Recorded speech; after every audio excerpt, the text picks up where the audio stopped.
just like launched, and I started watching your documentary, and I just started bugging out. I started thinking about just the vastness of the cosmos and just kind of the the inevitability of there's got to be some other sort of consciousness or life form out there. And it's like I was bugging. I was like with my wife, and I was like, "Dude, turn it off! I'm freaking out right now." At what point did you turn it off? When we got to that the NASA conference or before? It was before that, but we were. I just started thinking about it because it was all these like. There's these like Congress meetings and all these people, and it was like the line that I don't know if it was from that or someone said it, but it's like, why would these people put their credibility at risk for no reason? No, come on. There's a there. Yeah, so it's like, and so just tell us a little bit about the documentary. How did you get into all that, and like what kind of like launched you into identifying the UAPs now, not UFOs? Yeah, well, yeah. So UFOs, unidentified flying objects, and it went to UAP, unidentified aerial phenomenon, and then it because they're coming in and out of the oceans as well, they changed it to unidentified anomalous phenomenon. That's where we're at right now. To me, it's like they're just making it harder and harder to say to obscure the truth. That's what I'm coming. It's like you unidentified on alarm. I can't even say it. So I'm like, now I'm out of the race. And UFOs had a bit of baggage. There was always sort of that knee jerk reaction when you mentioned UFO. So I think they wanted to kind of steer away from that. Yeah, it was stoner stuff. Yeah, get into the UAP stuff. And it was really funny. I think it was today or it was last night. Senate Majority Leader Schumer is being like hammered in the press. I don't know if you've seen it yet or not. And the guy's like, "You don't know what it is. Therefore, it's a UAP. You wrote the legislation. Don't you remember?" Like he's like, "Well, we don't know what they are. Therefore, it's a UAP." But they wanted to say the word so blazed when he wrote the legislation. They want to say drones because UAP has people freaking out. Charged, yeah. And it's so funny too because they're going, "Well, we have absolutely no idea what it is, but everyone's fine. Everything's safe. There's nothing to worry about here." Sure. So there are just like tons of drones popping up and everyone's freaking out because nobody knows whose they are. I initially, on first look, I was like, "Oh, it sounds, conventional," because, UAP demonstrated technology that's sort of light years advanced from anything we have. But then I started doing a little deeper dive, and I'm hearing reports that they're evading the military, radar, FLIR, they go dark. They have a loiter time of hours and hours and hours. Then the Coast Guard reported being followed over the ocean. I mean, it just something weird is going on. I don't know exactly what it is or who's behind it, but people are scratching their heads. That would be crazy if it truly was like an alien consciousness, but this was their like mall kiosk of them like flying around holiday toys and being like, "Check this out." And everyone's freaking out. Watch us freak out the humans. Look at them run. So just take us through. You don't have to obviously give the whole documentary away, but it's like, how did you get into that? And like to what depth does this whole phenomenon go? Because like you were saying, when I grew up, it was just like aliens, and you'd get a poster with black lights of an alien being like, "Peace, man." Right. But yeah, the more you hear about it, like they just came out of nowhere. Like the government, I feel like a couple years ago was like, "Oh, by the way, aliens are probably real," and everyone was just like, "What the fuck? What are you guys doing right now?" Yeah. Well, I mean, so how that came about, I'll back up a little bit and tell you how I got into it. And I had a father who was a journalist. He was a quadriplegic with MS. And so at a very early age, I was traveling around the world with him because I was his legs, I was his chauffeur, I was his nurse, his secretary, we just traveled together. He was a mainstream journalist. We interviewed people like Stephen Hawking and race car legend Dan Gurney and just did a lot of cool stuff together. And so I had a sneak preview into journalism pretty early on in my life through my dad. And then I had a high school buddy of mine that when we graduated, we were 18 and we flew to Europe and we bought a used car, Renee Harris, and we bought a used car, drove from London down to Portugal. We were really close, man. We were like brothers.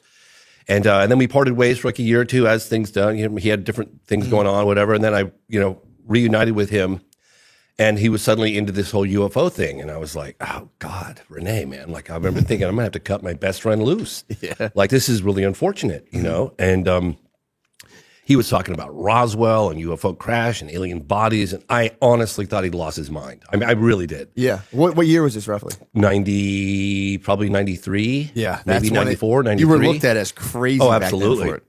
And so anyway, I was apprenticing at a video production company, and I went into work, and I was telling my buddy Richard Van Sickle about it, and I had really looked up to. He was 10 years my senior and really professional, great guy.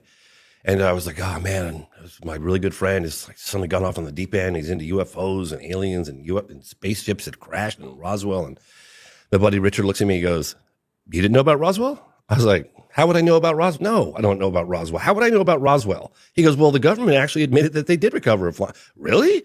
He goes, yeah, check it out. Like, they actually admitted it. And then the very people that were involved in the cover-up came forward on camera before they died saying it was original. The original press release was correct.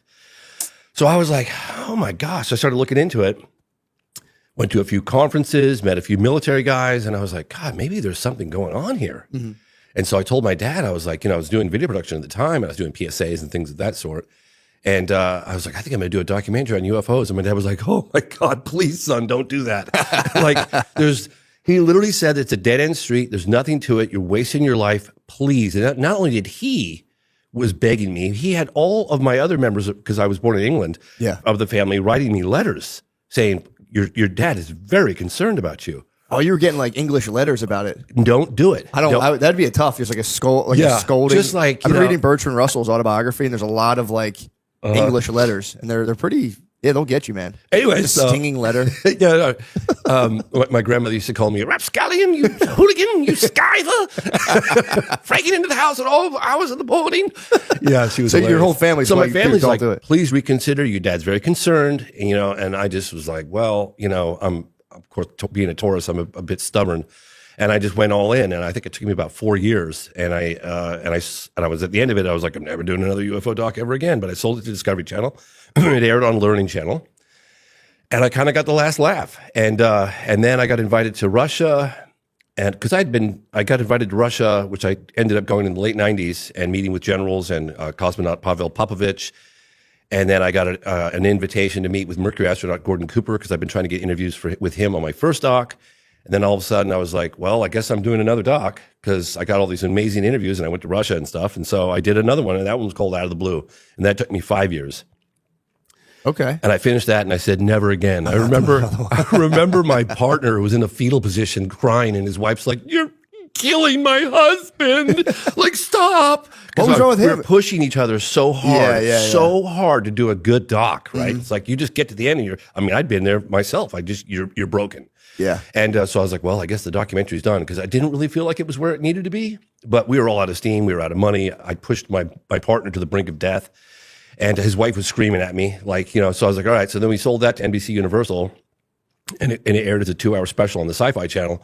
And then 3 years later, I owned the rights again, and I was like, oh, I'm gonna pick this back up and make it to the film I always wanted it to be. So I spent a couple more years on Out of the Blue, and I released that as a director's cut.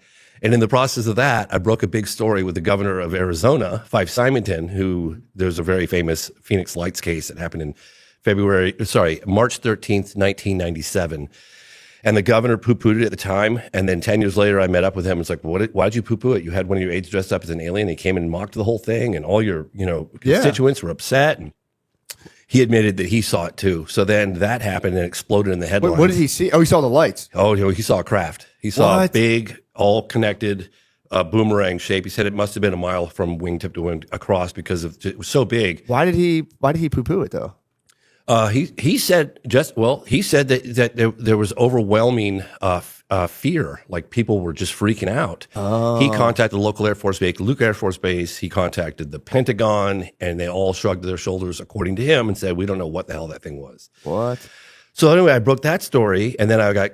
I hope you don't mind. I'm giving you a longer version of this. No, I like it. Yeah. So I wrote that story, and it catapulted me into the limelight. I mean, we were on all the talk shows, Larry King Live, with the governor, and I thought, gosh, this would be a really good time to capitalize on this attention, because media coverage is very fleeting, and it only happens. You're lucky if it happens once in a lifetime. So I was like, hey, let me capitalize on this, and let me do an event at the National Press Club. And so I did, with my friend Leslie Kean, and it was 2007, and we flew in 14 military and government officials from 7 countries and held an event at the National Press Club. And I shot the whole thing on HD, and then I ended up making a movie about that, which I sold to A&E, called I Know What I Saw, and it was a 2-hour History Channel special. Mm-hmm. So then I was just like, I'm done with UFOs. Like, I'm done. Yeah. And one of the things I've learned is never say never, because I've said that so many times in the past. But then I stepped away from it for a little while. I did a film on the BP oil spill in 2010. And then, has that ever gotten cleaned up? Are the waters good now from that? I don't know if they're gonna realize the long-term environmental impacts, because they were pumping Corexit 5,000 feet down into the oil, trying to keep it like from surfacing because they get fined for all the surface oil. Oh, So really? if they hide it with the Corexit, which they'd never done subsea injection before, so they did that. And They just blanket it down on the bottom, basically. they dumped more Corexit into the Gulf ever before, more than they'd ever done anywhere. It was a huge lab test in the Gulf. Yeah. Oh yeah. I've been In fact, personally boycotting BP forever since that. I won't get the gas. So I think it hurts got okay. There's only 2 times where I've almost been killed. I've been threatened to be killed in all my filmmaking years. One of them was when I did the BP oil spill film. There was a fisherman. He was head of fisheries for a number of different states, and he met with me secretly, and he was giving me photographs of the fish impact that was having on these species from the Corexit and the oil. And they had like cysts and boils and just disgusting. fuck. He gave me these photographs, and he goes, "You reveal my identity, boy, I'm going to hunt you down and slit your throat. Do we have an understanding?" I said, "Yes, sir, we do." And he wasn't kidding. He was like, he goes, "Because I run the fisheries, I'm shooting myself in the foot along with a lot of other people, but I can't in good conscience let the people Oh, right. eat this stuff not knowing what's going on, like turn a big lab experiment." The other time I almost got shot in the face is when I was making Moment of Contact. I don't know if you ever saw that film. It's about a UFO crash in Brazil. I was there with my buddy Marco Leal for like 12 years on and off, and I made a film called Moment of Contact. It was released in 2022. Yeah, late 2022. And we tracked down a guy who'd been hiding for 26 years who allegedly was driving the car during the second capture of a live alien. I know it sounds nuts. I'm with you. Well, hold on. Explain that. I don't know what you're talking about. It was a UFO crash Yeah. that took place in 1996 in Varginha, Brazil. I had been looking into it for 12 years. I didn't believe it when I first heard about it. In fact, I was making my first UFO documentary, my second UFO documentary out of the blue when I heard about the crash. It happened in 96. I was making it in like 99, 2000. That's when I started.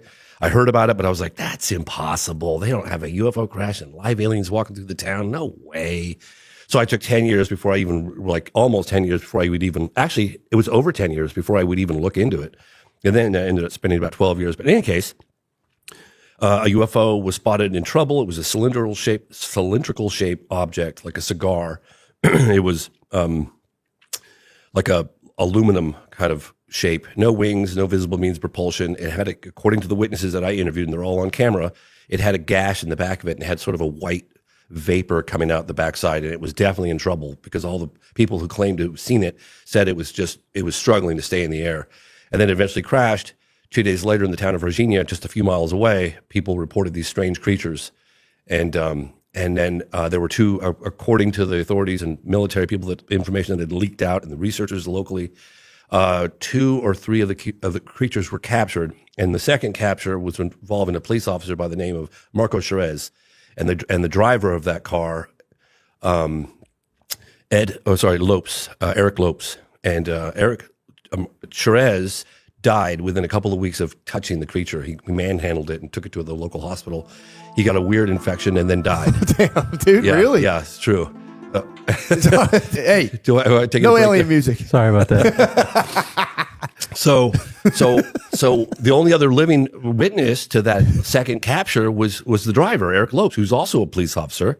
And he was just driving. The other guy apprehended. Yeah, he was actually on duty that night, and they were told him be on the lookout for something strange, something real strange. They didn't say live aliens or anything like that. They just be on the lookout. We're looking for something.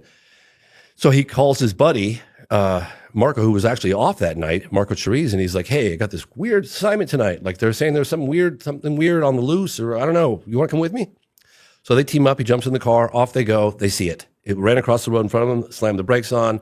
Marco jumps out of the car, grabs the thing, puts it in the back of the car, takes it to Humanitas Hospital. What'd they say it looked like? Did they ever It was say? brown. You could look it up. Varginha creature. It was. It had a big head, big red eyes. It had brown, oily skin, frail, weak, struggling, suffering. Yeah. All the witnesses said. And then Marco Cherez had this like oily, greasy. He was like rubbing his body down with rubbing alcohol afterwards, and then he got this infection. We interviewed the doctors that worked on him. He died, and they couldn't explain it. They were like, they'd never seen anything like that bacteria ever. Somehow his body just had no defense against it, and he died.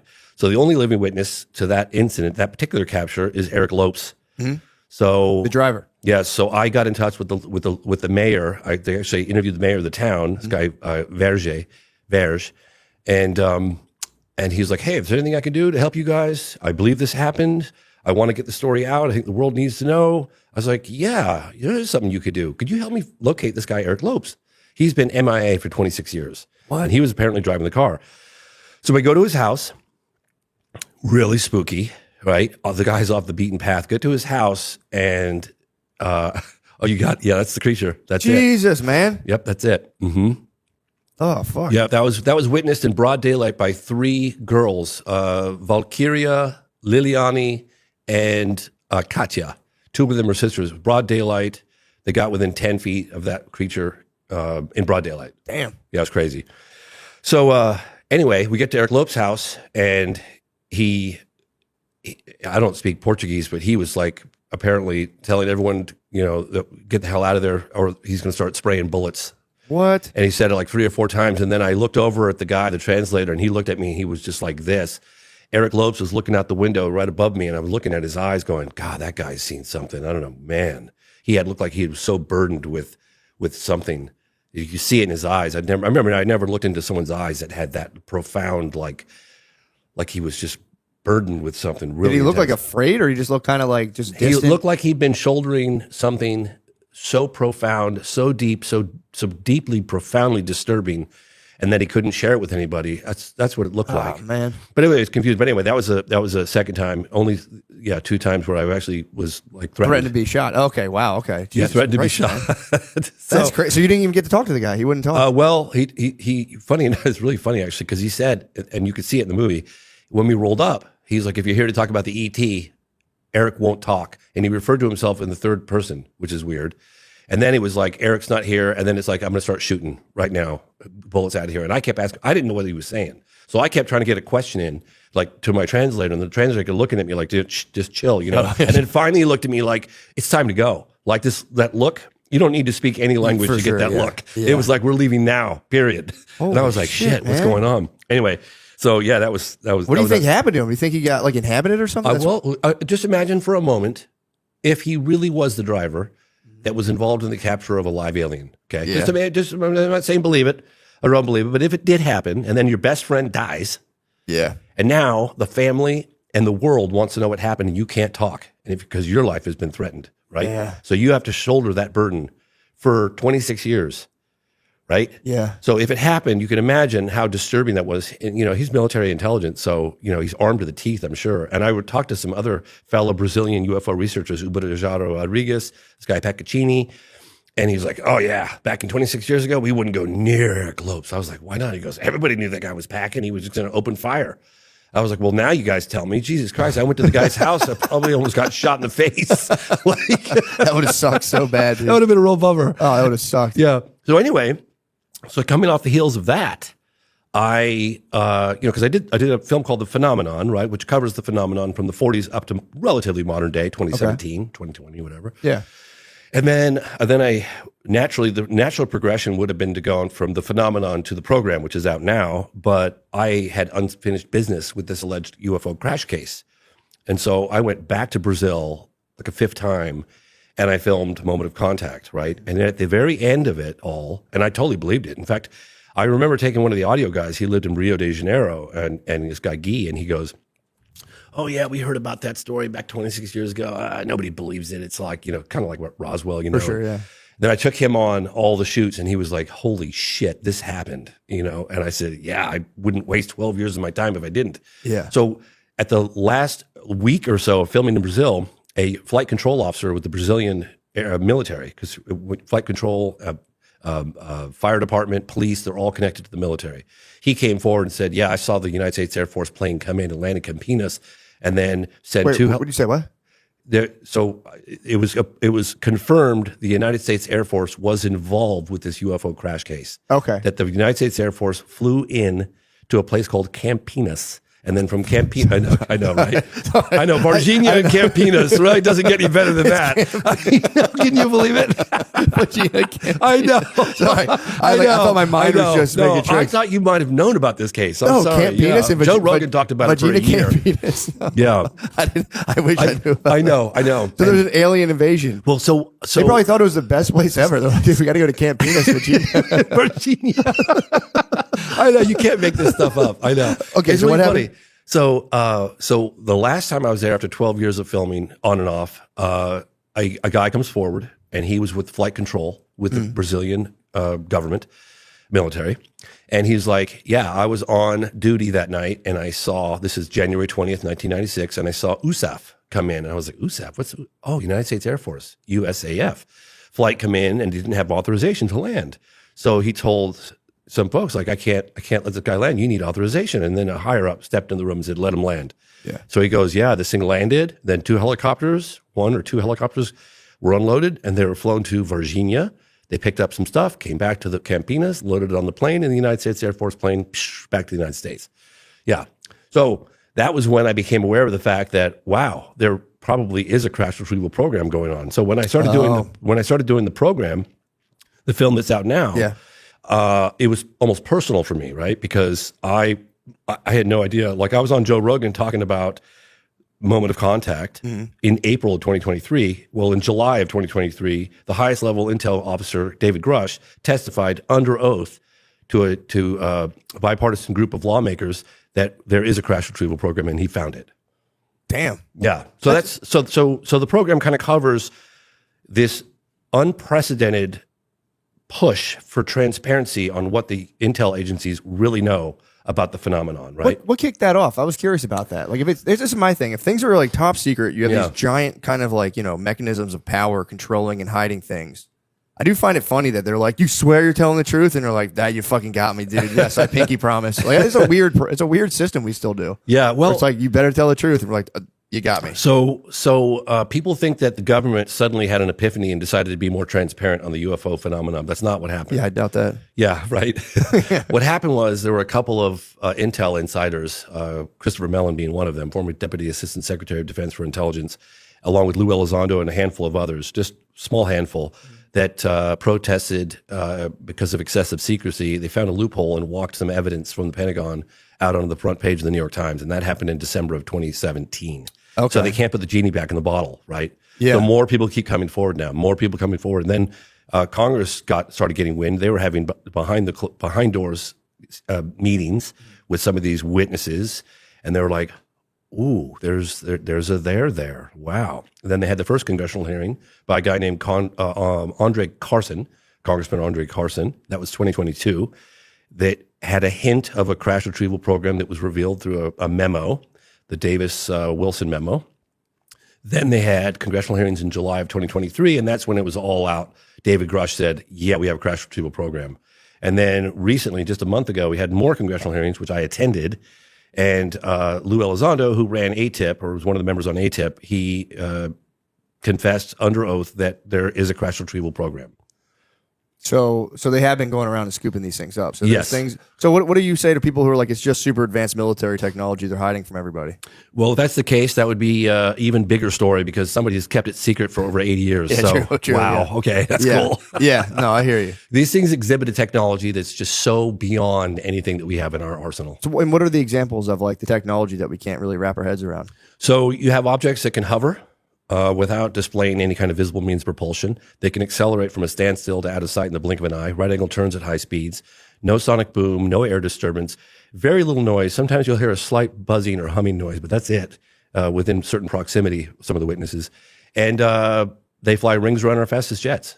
I mean, like they make a mockery of our fastest jets. I mean, you could just talk to David Fravor about that, 2003 off the coast of San Diego. So, and I think the big secret is they don't know what it is. I mean, they know it's engineered, right? They know it's technological, but there's a psychic component to it as well. So it would be very difficult for any governing body to come forward and say, hey, ladies and gentlemen, my fellow Americans, it has been brought to our attention that there are structured craft of unknown origin whizzing around with impunity.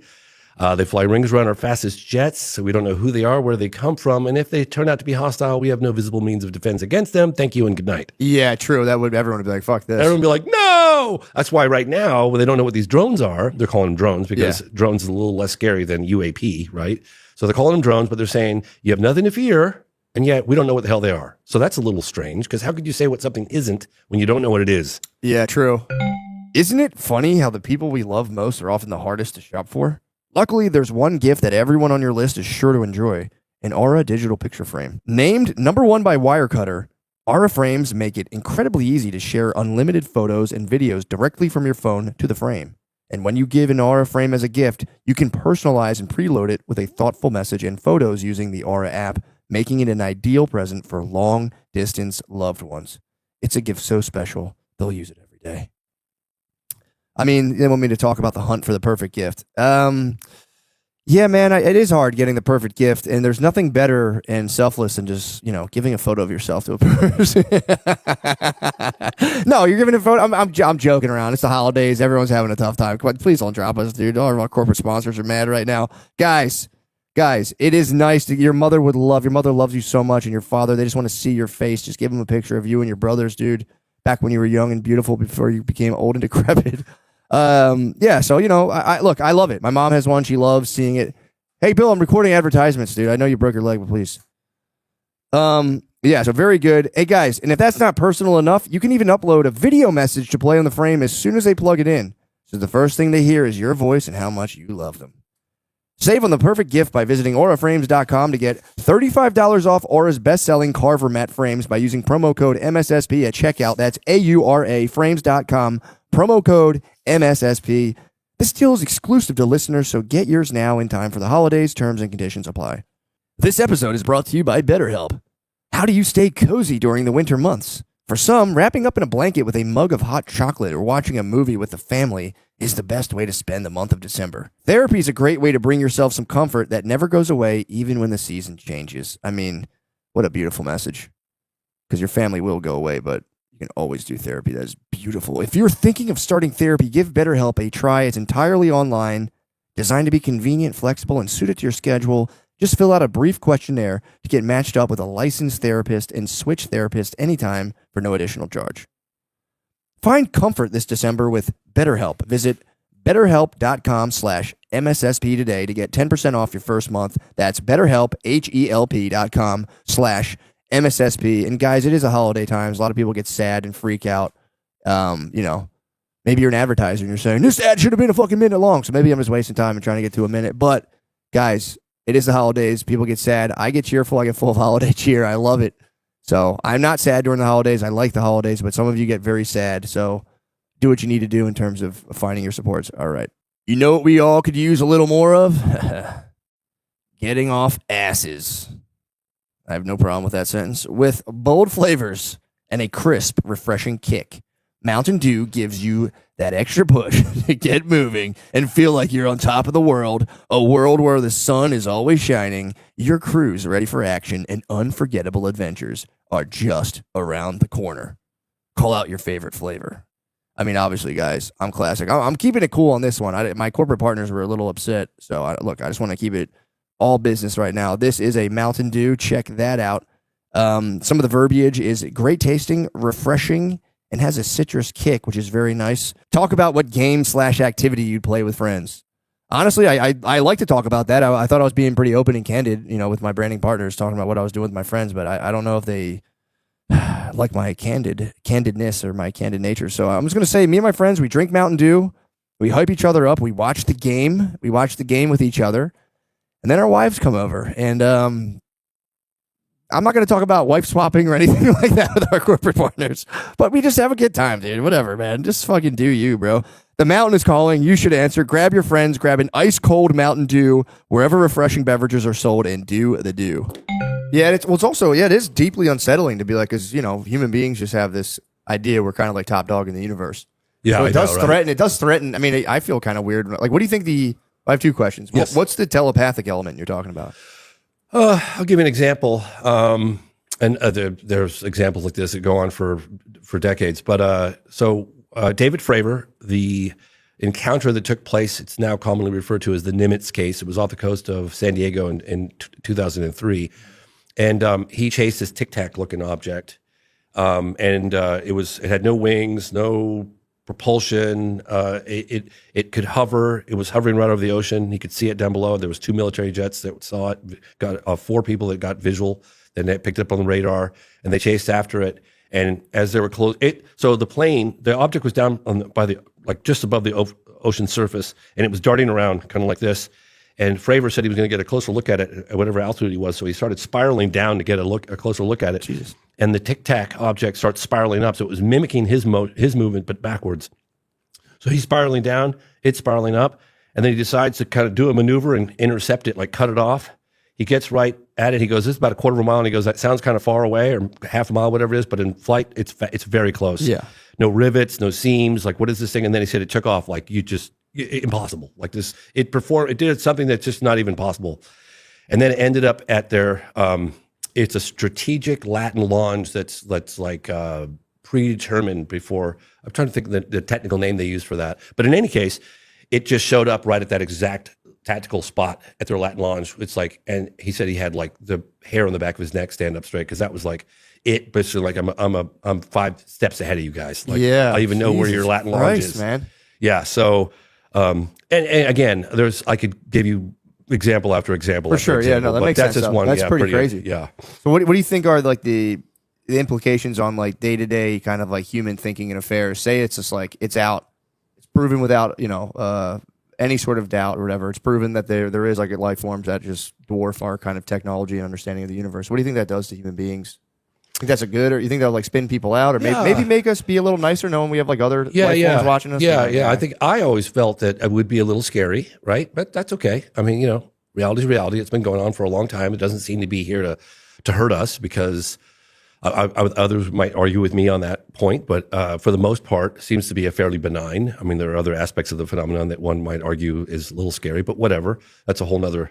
Well, I would argue. I would argue. Sorry, I didn't mean to cut you off. No, it's okay. Yeah, please. I would argue if they're that advanced, there's a huge chance they're not kind of like predacious and like, you know what I mean? Because it'd be hard to be that advanced while you're still dealing with kind of like those more animal aggressive kind of instincts. Yeah. You think it would implode like human beings? Like if we don't kind of get our kind of aggressive instincts under control, we might like blow ourselves up. Oh yeah. No, it's really funny actually. And to your point, I interviewed this guy, Robert Salas, who was a launch control officer during the height of the Cold War. And I think he was in charge of Minuteman missiles, but they were nuclear arms.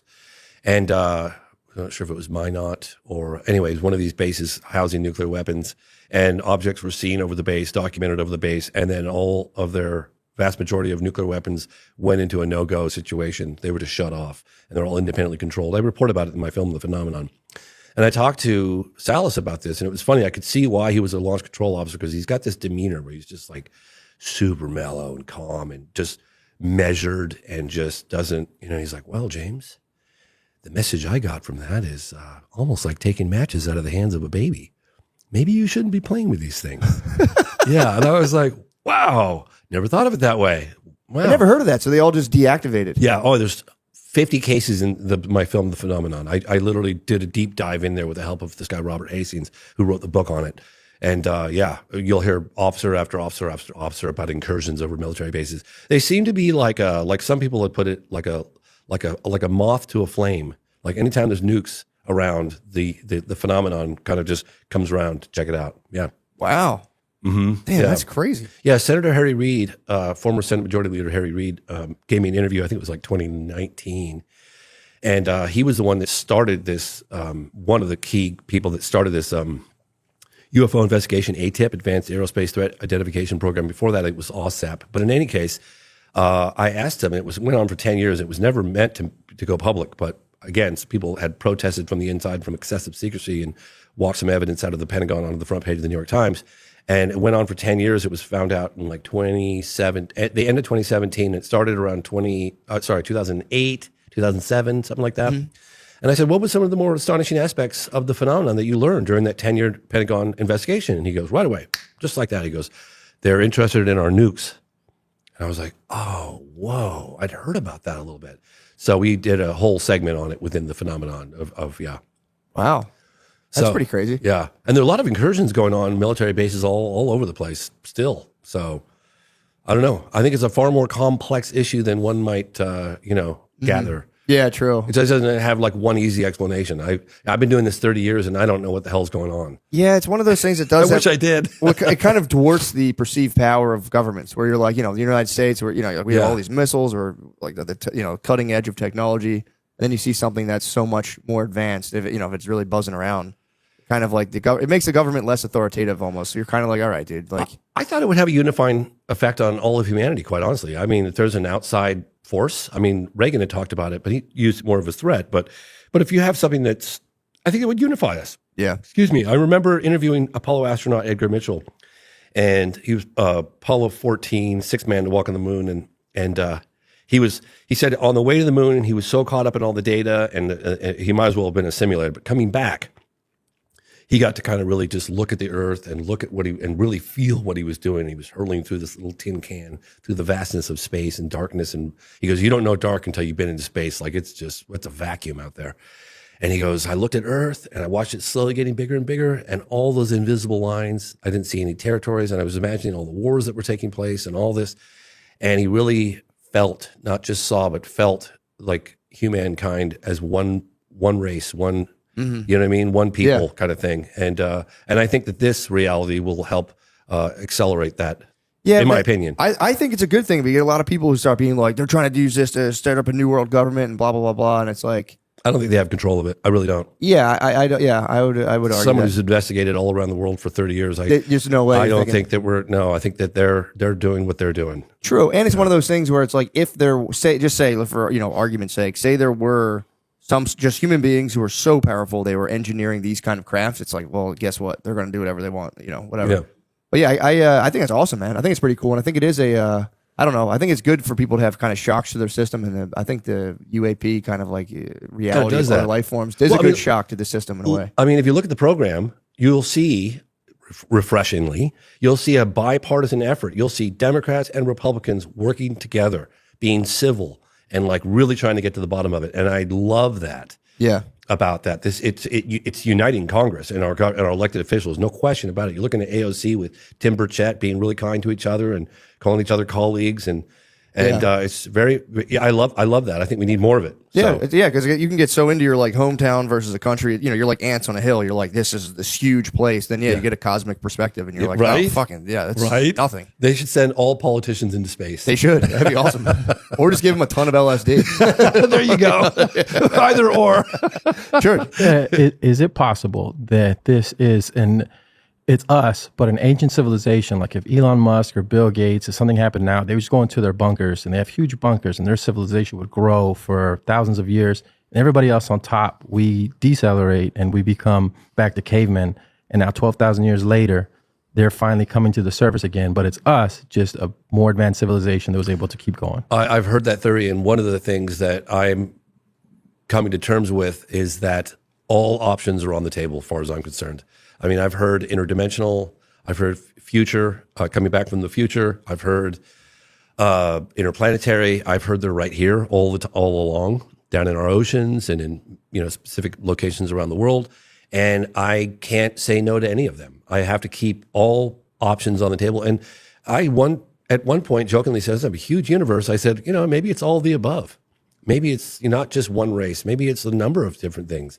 It's one of the reasons why I showed some incredible Hubble telescope photography from space and galaxies. And one photograph in particular from NASA is they look like almost stars. There's so many of them, but then you realize they're not stars. You're looking at galaxies, and each one of those galaxies has like 400 billion stars.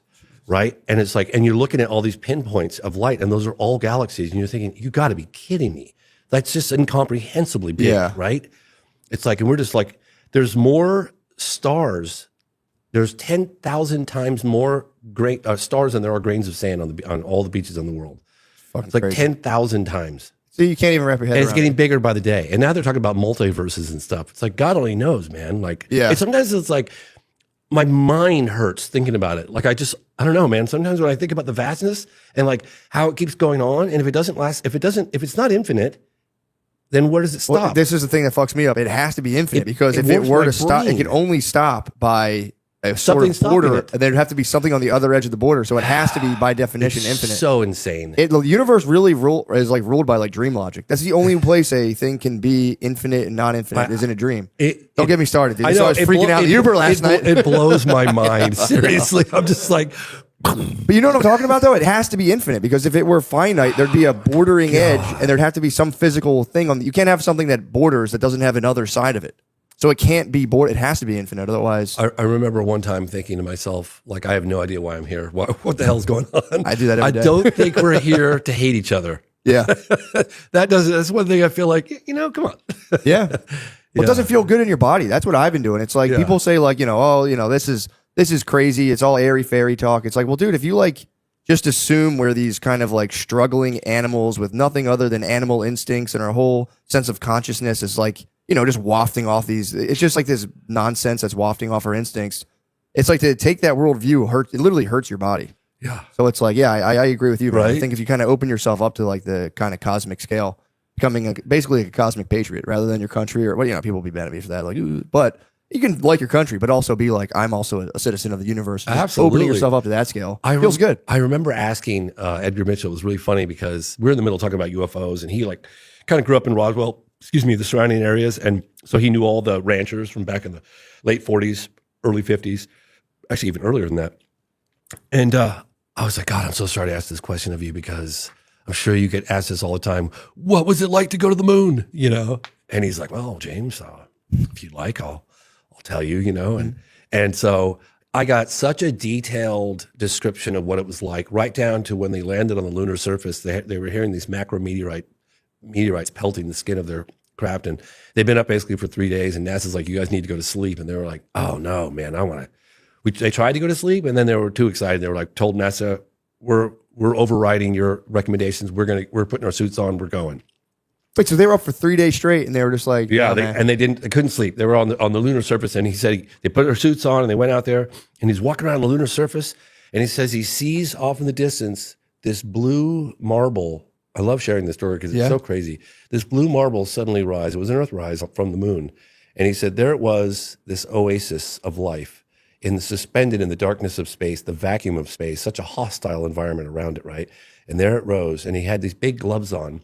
And he put up one hand and he blocked out the entire Earth, right, from the lunar surface. And he's like, all that I know, all that I've learned, all the borders, all the people, and I'm blocking it out with one hand. Damn. Yeah, isn't that cool? Wait, so the Earth rises when you're on the moon? Yeah, Kinda he like said the it was an sun? Earthrise. Yeah, it was an Earthrise. Yeah, isn't that That's so fucking crazy? cool. That's so cool. Yeah, and he was like, it was like a blue marble. Like you said, it's suspended in a vastness. He goes, you don't understand the vacuum of space until you've been there. Like, it's dark, it's hostile, and there's this oasis, this life oasis. And yeah, really. It does suck, and it sucks to waste it just being Oh my gosh, fucking miserable it's all, dick. it's all we got. I know, and I'm guilty of that. I can be a miserable dickhead, but it's like, it really is, especially when you look at it. It's like, if you look at the scale, and then you get into like the math behind, like, what are if they go, all right, it all happened by chance. Well, what is like the mathematical probability of that? And it's like literally, if you were a math person, you'd be like, well, yeah, my own math proves that this happening for no reason is so statistically improbable. It's crazy. Yeah, and they go, well, it's just because the universe is infinite and that anything can happen. It's like, okay, like, all right, yeah, that's cool. I wonder sometimes if we just like, I used to think back when I first started this, because I was like, I would go into the field. I wouldn't just read books or go to conferences. I would actually go to locations and meet with witnesses on UFO sightings all over the place. And so I knew the phenomenon was real. I mean, unless everybody I was talking to, including pilots and FAA officials and civilians and governors, all lying, I was like, well, maybe, it's such a big universe, the galaxy, whatever, Milky Way, we probably just get periodic visitation for whatever reason. The governments decide to cover it up. That's what I thought. Sure. But now, all these years later, I'm like, oh my gosh, now I feel like I know less today than I did when I started. Yeah. Because like you said, like, could it be time travelers? Yes, it could. Could it be interdimensional? Yes, it could. Could it be interplanetary? Sure could. Why not? Yeah. Yeah. Well, Tucker Carlson now is like, he's freaked out. He's like big on the interdimensional thing. I'm done. Yeah. He's like out of nowhere. He tapped out. He got off of Fox, and he was just, next thing you know, it's just like, there's interdimensional entities, blah, blah, blah. And everyone's like, what the fuck, dude? Yeah, no, he tapped out. What do you mean he tapped out? He's not doing the UAP anymore. He just doesn't even want to. He doesn't even want to talk about it. He learned certain things, and he's like, "We're done. I'm not doing this." And it's funny actually, because one of the things that Senator Harry Reid said to me was that they were just trying to get some of these senators to look at the data, look at the evidence, and they were so dismissive of. They said it's demonic, and I'm not going to engage with that. So because they couldn't explain it, or for whatever reason, it was just written off. So there's that wing of the elected officials that have looked at it like that way. I don't know if they're still looking at it that way, but they were like, it's demonic and we don't want anything to do with it. I'm not even going to look at it. Damn. That's what he told me. Yeah. Yeah, and even people within the Pentagon saying that. Yeah, I mean, it makes sense especially if you're like an older man, and typically politicians, and I would say even more so like military people. A lot of them are sort of kind of like a rigid, kind of like insulated, and like not like they're not saying like they're egoic, but it is like they have a very kind of top down way of thinking, and like stuff like this is just like there's no time for it. One of the people in the part of the UAP task force, I'm not sure what year he was involved, but his name is Lenval Logan, great guy, and he goes, it's crazy. He goes, we pick up a Russian MiG or something on the radar and it's all hands on deck. And yet when it doesn't have any markings on it, we can't identify it. It's like nothing to see here, folks. It's like, he's like, well, how could that be? What? Like if it had a Russian flag or a Chinese flag, it would be all hands on deck. Yeah. But because it doesn't have that, it's flying rings around. We can't stop it, control it, whatever. It's like nothing to see here, folks. Yeah. Oh, that's kind of nuts. That's what he said. Yeah. There's got to be some sort of directive. Like I said, if you're military, there's rules for everything. So to be like, we'll get that. He's later, like, don't how worry. can that be? I was like, it's a great quote. It's one of the quotes at the end in the credit. I always like to, when I'm editing a film, I'll get a lot of what I call GMs or golden moments, and I always paint those. I color those like a gold color, and then I put them. If I can't find a place for them in the movie, I tuck them aside in my GM, basket. And then at the end of the film, I'll go, oh God, can I squeeze these in somewhere? And if I can't squeeze them in, one time I was like, why don't I just sprinkle them throughout the credits? So now I always love doing that. What I'll do is I'll get my little GMs, and that moment with Lenval Logan, who's part of the UAP task force, is sprinkled in the credits at the end. So That's awesome. If you do watch the program, watch it all the way through to the end, because there's lots of cool stuff sprinkled throughout the credits. That's awesome, man. Yeah, That's isn't that good. fun? That is a good idea. Yeah. Damn, man. So we'll wrap this up. I think this has been awesome, by the way. Thank you. Oh, cool. Thanks. My question is, so say if somebody, the biggest doubting Thomas, or one of the, if someone pretty close-minded is like, I don't even want to think about this stuff. Do you have like one kind of like silver bullet you'd be like, check this out? Or would you just? I would have to say that if you watch the program and you still think there's nothing to it, I think that's going to be nearly impossible. I really do. Okay. Just because of the bipartisan effort, the congressional hearings, people testifying under oath, some of the video photographic case. Like really black. You know what I mean? Like, Yeah. I don't know. I always feel bad. What are you trying to say to Sydney? I wasn't right now? I don't know. I'm just, you can do whatever you want. I'm talking about me. I'm talking about my blackness. My blackness. family wouldn't let me. Are you saying I know. Sydney's Yeah. leaving blackness on the table? I think so. I think there's some blackness to be had. When you're like, I'm gonna end my sentence with my brother, I'm like, why don't you? No, every so time? you remember the movie Ray Charles when they were trying drugs for the first time and they wouldn't let him try drugs? Yeah. That's how my family was with Talking Black. Oh. They were like, this ain't for you, man. You can't have You don't want any no part of this. So this is like my family, everybody in my family does talk that way. Yeah. Except for me and my brother. And they wouldn't let you have it. Now they wouldn't let us get it in. Did they ever send you as like their emissary to deal with white people? All the time. Okay, I think cool. that's what they were training us for. That's so funny. Yeah, we were City, ambassadors. What I tell you about saying shit? Shit. It's a curse word. Say that. You can say shit. Yeah, Say, God damn it. I was always be like yes and no. I could never be like, oh hell nah. Oh, you couldn't do it. Oh, hell Nah. I wasn't allowed, they wouldn't let me say the N-word. Everybody else in my house was saying the N-word, and I was not allowed to say it. What the fuck? I had to call it the N-word. What? This is no bullshit. My mom talked to the bus aide. I disagree. That is some bullshit. It's some bullshit, right? My mom would talk to the bus aide. I wasn't allowed to sit on the back of the bus. No. Swear to God. Like I was not allowed to sit How on the long back would of you the get grounded if you were to say something like, I don't know, ain't this about a bitch? That's a whole summer indoors. Yeah, no, I couldn't. How do you feel about that though? You think is that like the hook? You think it was a hookup, or is it like What do you mean? like the just the, Did you say that blacker? Yeah. like in terms of them? Can you say that whiter, please? The hook. What is the hookup? in terms Is of, that a desirable outcome? Oh no. Okay. See, I get that. So no. yeah, you didn't like that. No, I mean I would just find different ways to like find my own little vibe. For sure. So it just made me more creative. Yeah. You know? But That's it was true. Right. The arbitrary constraints that create great art, you know? exactly. I like that. Exactly. But I would get in trouble in school because like I wasn't allowed to sit on the back of the bus. But when the bus would stop, like either at home or at school, I would run to the back and open the emergency doors and hop out. That's like sick. I was the guy that would start that rebellion every That's sick. morning. Yeah. So Do you do an emergency? You would do emergency exit out of the bus? I did. Non-drill. Non-drill. Yeah. That's crazy. Yeah, I would just like blow past the safety patrol that knew I was going back there to do it, and I would like sometimes I have to swim move because they try to put that hand out to stop Yeah. me. Yeah, Bus nah. safety's no joke. Yeah, I was a bus safety. I think I was a bus safety. I don't Sydney know. was tactically running with both arms behind his back. How big was your school bag at the time? Naruto blasted You're through. a giant school bag kid running off the back of the. Damn. Isn't that like the opening scene of a Goofy movie? Isn't that what the son does? Does he skateboard off the back of a school bus?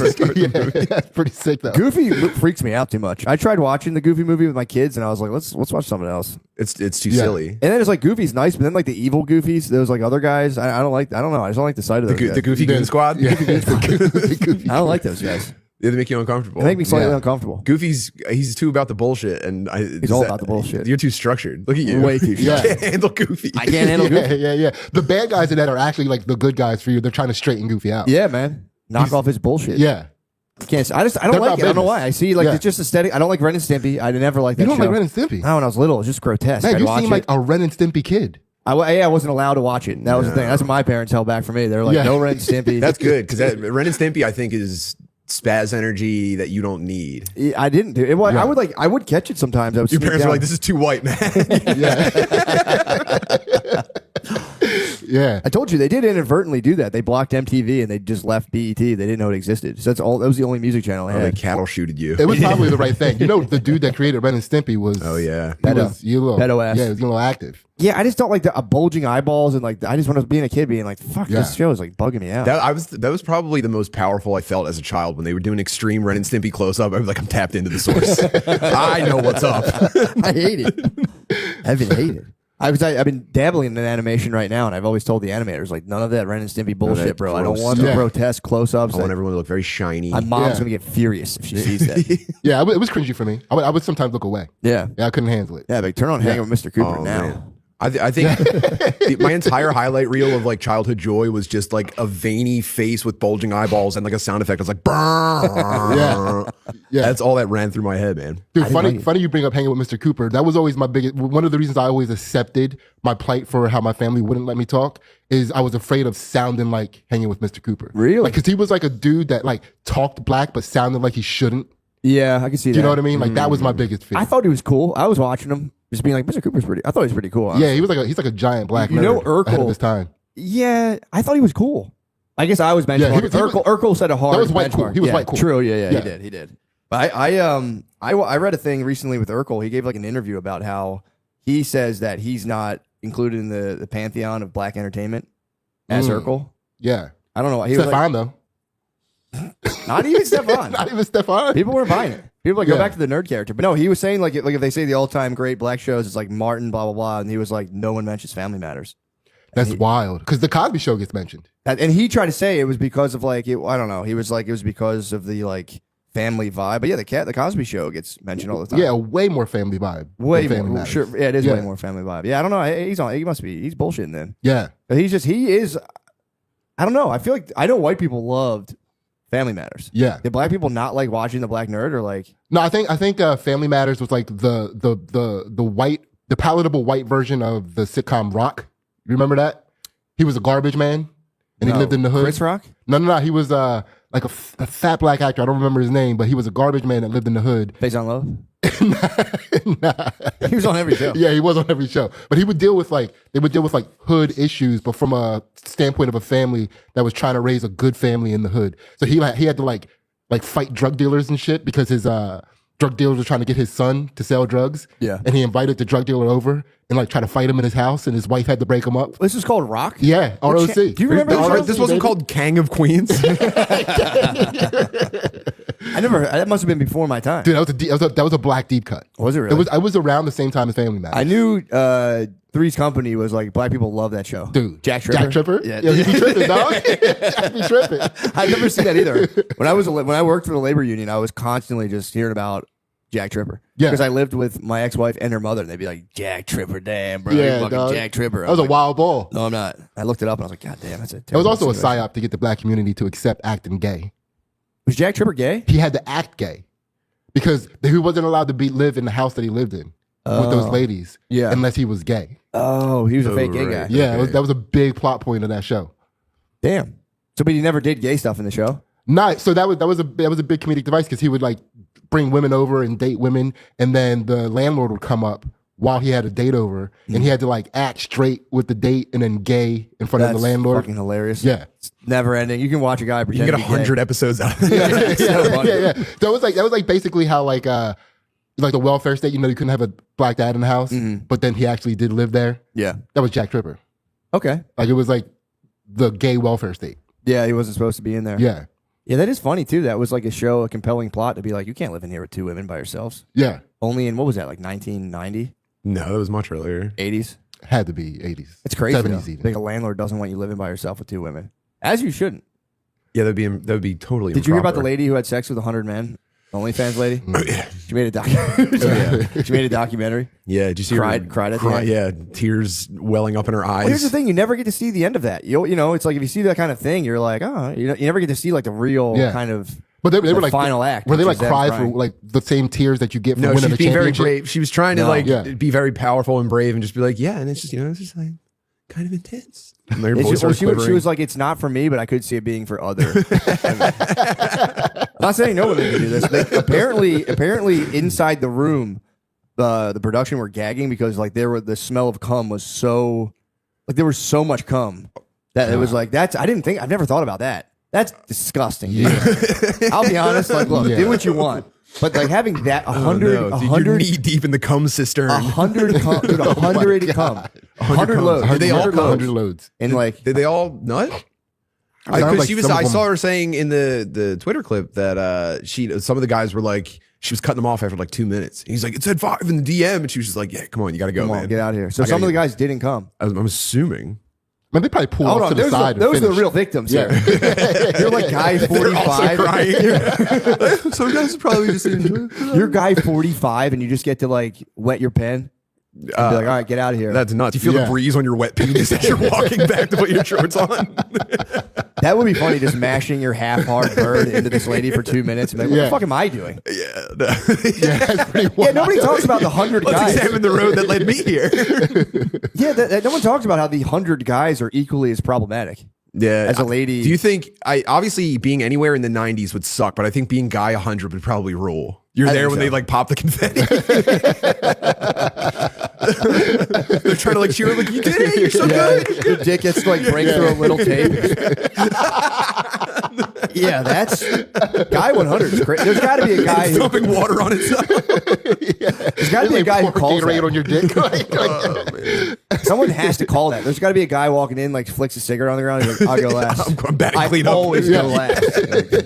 Dude, Watch this. this is my 45th one. Oh man, It's like a marathon bumper sticker on his car. It's 100. I love being guy 100. century man, baby. Yeah, that's kind of like insane to be like, yeah, I'm going to sign up and do that. I'm going to be like the 40th guy or first lead off. Lead off's gotta be nice. I would say maybe when she gets her second wind around like in the low 70s, that's probably a nice spot. You know, she gets a little bit of She can see the light at the end of the tunnel. yeah, her eyes widen. Oh, apparently her eyes were sore. They were coming on her eyes. Apparently, Holy. yeah. Apparently her eyes were sore from just they were laden with This is crazy. ejaculate. She submitted herself to like Al Qaeda like interrogation tactics. This is every female rescue soldier. I mean, it's not ideal, right? I'm not trying to sound Nah. like I'm not sounding like I'm not trying to ring like the moral alarm, but I'm like it's just not a good use of time and dude, resources. They were doing 100 in like the 80s. They were doing 500 when I was a teenager. Yeah, Like Howard Stern was but having girls on. I think it was like in an hour. That was kind of the impressive part. Man, I don't know. Oh, it was timed. Oh yeah, Okay. I think it was in Is an she hour. like in the Guinness book? I don't think No, that that's more doesn't make impressive. sense. That I don't doesn't think make- that's it more wasn't an impressive hour. at all. But then Yeah. it couldn't have been an hour because then it's like 2 each minutes. guy got 2 minutes. Yeah. That's 200 minutes. It was It was one day. 1 day. 24 hours. Oh, so she ate like lunch. They had to break. They had to take a break. Like the union, like union rules. Like they had to. It would have been a union Big violation. whistle if she didn't break. blew. Oh, man. The sandwich has been sitting for a while, so you just got kind of like a room temperature hoagie. She had to use that rough like hand soap to wash cum out of her eyes. It was like ever had the volcano soap, whatever it's called. Lava Yeah, lava soap. with the granules. Yeah. Just Yeah. mechanic grant, no water, just rubbing that God. shit on her eyes and it just peels and falls off. drying your hands on newspapers. Man, what a wild way to find out that's not for you. Like, yeah. you could just speculate on that. Yeah, here's my thing. I'm like, I don't think any girl wants to have sex with 100 guys. I think most girls don't even want to have sex with one guy. Good guys. Yeah. Who are there every day. Yeah. Pay the bills. No, it's hard enough for a girl to have sex with one guy. Yeah. Loves mostly in love with their life. Now it's 100. Great father to their kids. I totally have sex A with very 100 patient guys. and calm father. I might show my wife that. Like, she had sex with 100 guys. I'm asking for a hand job, dude. Maybe 2 more of my friends. Hand job. I'd be impressed if she gave 100 guys a hand job. I would say that's impressive, and I salute you. Oh man. What is it more? It's more impressive than Way more penetration. impressive. She'd be like one of those like arm Penetration. wrestlers with like one giant arm. 2 at a time. Oh, just like bam, bam, bam. Yeah, like public service, pure public service. That I could get into. Yeah, you think the stroke locks in eventually, and you're like 3-4 pumping guys. You can even you're talking like Yeah, like how fast are you making them come when you really get in your groove? Or a hypothetical woman, not you. yeah, not me, obviously. Never. I'd be. I mean, Me? I'd be lights I wouldn't out. even be in the building. I mean, at one point, your arms would get so tired, you would need like prosthetic assistance. Yeah. So you could get like robo braces. You would have to start like using your legs, like just like holding on. Just like, You would need the mech suit eventually. Come down. But yeah, that's a shame. That's a shame that's become like a viable path.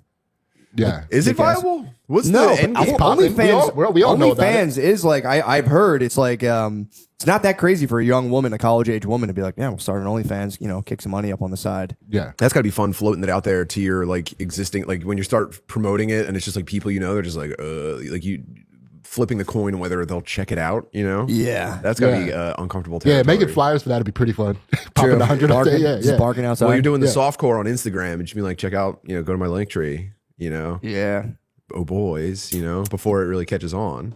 I'm not gonna lie. I'm gonna. I think as a parent, you should be monitoring that shit into the early 20s and putting kind of like a kibosh on that. You see, but I think it's start like burner accounts, I guess. Just like no having sex with 100 guys. Yeah. Just like. Or just no yeah. OnlyFans. Yeah. No pay for play. Yeah. You got to kind of like massage the idea of how gross that stuff is and how non-respectable it is early on. In the Yeah. kids' life, Would you be especially DMing now. them too? Would you be sending DMs like because in IT this was like security testing where we would like send a phishing attack to an employee to see how they react. So would you pop in the girls' DMs and just be like, damn, you look so and just seeing how they catfish them. responded? Yeah, see how they No, responded. To that here's what I attention. would do. I would hire some sort of like cyber attacker guy to take their basically like their content and switch it out with me like taking dumps on stuff and jerking off. So like they would just be completely blacklisted. I would do like heinous scat content and then have it like pushed onto their stuff and have them be like, what the fuck happened? And be like, you know what happened. Like, oh, you guys like jerking off? Huh? I would just fucking blast. I would just pee. I would jerk off and pee. I would end up with like the 7th grade special.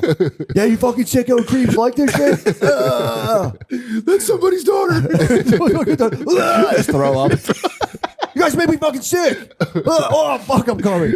Oh my God. Yeah, you got to knock that stuff off early, man. And again, I don't want to say like purely like from, moralistic terms. Before it was like thought to be disgusting to marry for sexual attraction. And that's crazy. Like, the Puritans thought in England in like the late 1800s, they were like, oh, he is horny for his wife. That's Yeah. You disgusting. got to do that shit for property and status. Exactly.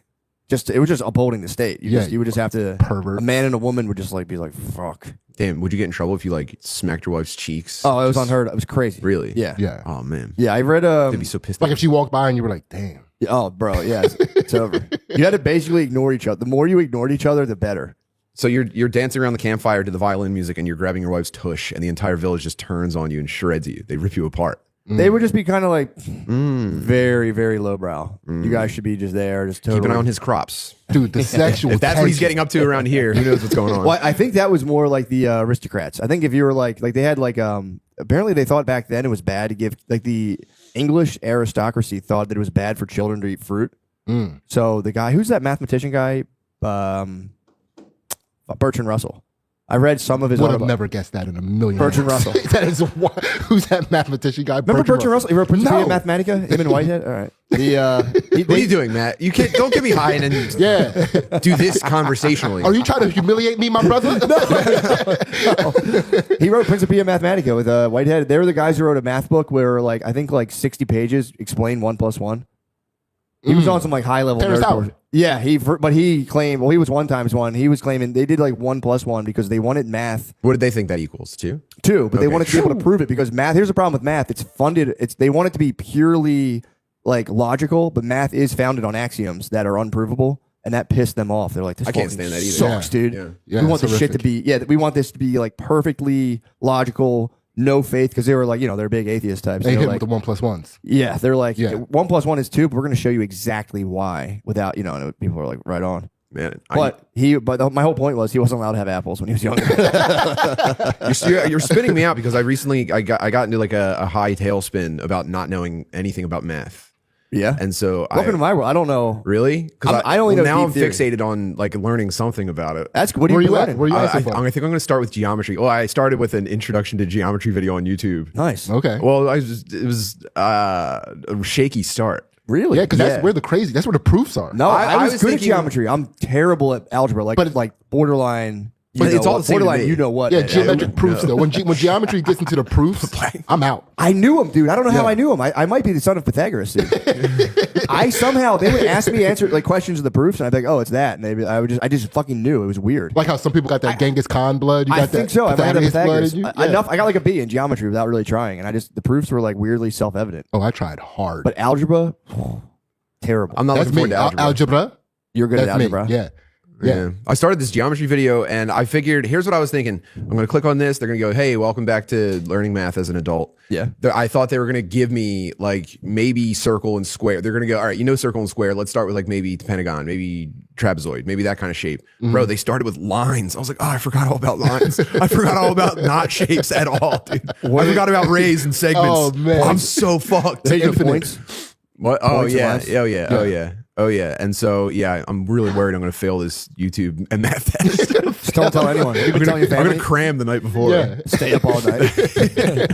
What's the test? Does it gotta- really I give you- haven't found the comment? test yet. You But gotta take the I test. have to take some sort of metric. Yeah, you got to take the test. And I told Mary Jo about it, so she'll hold me to it. She's Yeah. going to make sure I get math. You'd be nice, man. It'll Hopefully. Be, I've thought about doing something similar where I'm like, because I am deeply embarrassed and like, my kids are getting older. I have to help them with their homework. And I'm like, I'm so bad at math that I've thought about just like taking a refresher or hiring like a math tutor. That'd be kind of nice. I used to Math think I was tutor would good. be decent. I used to think I was good at math, but we recently as a family Like started Kumon doing Center. this. Sorry. We started doing this Elevate game, this like app where it has like Yeah. these different brain games. Some of them are speaking, some of them writing, some of them are math. And every time the math one shows up, like I kind of like slink away as my wife and son take over. Really? Yeah. Why? I thought you were the math guy, though. Well, no, Ansley is. I am like Oh, a she's an math guy engineer. amongst. You got like, good grades. idiot She's a comedians. professional. Do you know what I mean? Like in a certain world, I can be the math guy, but when I'm at home, I am the language man. Like my wife and son are the math people. We call like me and my daughters call them the white ones, and we're the black. So the white ones are the math people. That's hilarious. Yeah. And my wife hates it. The white ones. My daughter came downstairs the other day, and she was like, "Man, Dad, the white ones are tripping upstairs." The white one. It's so funny. Damn, that's hilarious. The you know what is cool about math though? That the universe is structured according to mathematical principles. Or we're No, just, I thought we applied that to it. I don't think so, man. It's like it's a chicken and egg thing. We don't know. I think it's real. I don't know. Music, I think the universe is just doing its thing, and we're like we're putting graph paper on and tracing it, and we look like fucking idiots. I don't know because Yeah. here's the thing: the music there's a mathematics to music, kind of, and like scales and everything. And that's inherent in the universe. We didn't apply that. And you can take that and apply it to other things. I'm out of my depth already, but I know that like the mathematical principles that are in music, you can use it to create other forms of like visual art. Yeah, and it you has can. the same sort of like You can create You're talking patterns. about Create Winamp patterns. visualizers? Huh? Are you talking about Winamp visualizers? now, okay, I now don't you're talking know. my language. I Okay. don't know. I just think that's sick. It's like there's a because but I think math has to be real because if you can calculate like the distance and like land precisely, that means the exterior corresponds to the mathematical principles. I'm out. But is the universe structured around that, or is it something that we use because it's as close to as accurate as possible to contextualize the universe around us? This is where quantum physics. Yeah. No, I don't. I have Is no it, idea. are we in a simulation? Not that it makes a fucking is- difference for me, man. I don't even know what I'm saying. Well, it pumps me up. It doesn't make a difference, but it just pumps me up to be like, "That's sick. Math is baked into the universe. It's cool." It just, Yeah. it You would just prefer leads- if that's true. Like if the it's fake Fibonacci universe. sequence, like how like a shell, the way a shell Yes, exactly. spirals. It's that just, stuff it's is just fun. It's just more. It's just more evidence of design. Yeah. I don't like the idea of living in a randomly created universe, and I just don't believe in it. Okay. So that's all. That's all. That's just my beef. I'm indifferent to it. I'd be okay with it, I guess. What, a randomly created universe? Yeah. How so? I don't know. You don't want a loving creator? I would love a loving creator. That's great. So you can't be indifferent. But even he could have like, this could be a Minecraft world for him where it's just like a different like Yeah. seed generator. You know what I For mean? sure. You think a loving creator would make the world based on math and make like 99% of the people not be able to understand it? For That's sure. what- Then it's the fun of the I don't think we probably were never supposed to worry about it. He's probably just like, why are they fucking That's true. they're monkeying around in the server room? Yeah. Just fucking eat apples, dude. There's apples on trees. Yo, they're fixated on this one They plus had one everything, shit. and now they're fucking gumming up the works. Like, why? Yeah, why are you doing that? Yeah, that's Yeah. gotta be really annoying. Yeah. But yeah, I was reading about Irish immigrants in like the early 1900s, and like, dude, their lives suck, dude. Terrible. Yeah. I think everyone Before or after they got here? both. Yeah. Just getting over here and just not being able to eat. And When being was this? The 20s, 30s? Yeah, it was like the yeah, 20s that's or when 30s. my family got here. Did they really? Yeah. Yeah, it was like a big deal. Like the dad would actually like bring home his wages and not drink them away, and they'd be like, "We can have toast and jam and eggs," and like the whole house would be so fucking pumped. Yeah. It's like I wish I could get that pumped on toast and jam and eggs. I like it. Yeah. I'm happy. I'm Well, eating them. buddy, more, but what I'm is your family? I don't think I've ever known this. We're all Irish. You're Irish? Yeah. All right. And you love toast and jam? I do love toast and jam, actually. Yeah. Yeah, but are you getting? I'm still like- eating English muffins with butter and jelly and being very happy about it. That is nice. Careful though. What's your guys' AC1? Do you have diabetes? What kind of? Why'd you ask me, my brother? I thought you. Why are you pondering that question upon me, my brother? Let me ask you this. I thought you had. Didn't you have something like that or gout or something? I was dealing with gout, some gout shit for a I got it under control. There was a gout break in Philly. Rainey had it too. Del Paulo, I think, had it. Yeah, I'm sorry, Mom. I was dealing with some gout-like symptoms for a while, and I got it under control. What happened? What was triggering it?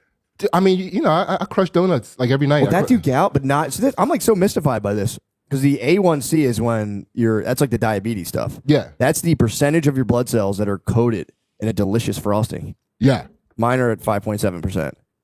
Okay, And if you get to 6.3, you officially have yeah, diabetes. I or 6.5. was just eating a very rich diet for a little while because it's like it wasn't just the donuts, but I was also kind of addicted to grocery store fried chicken, and I was eating that. I was genetically predisposed.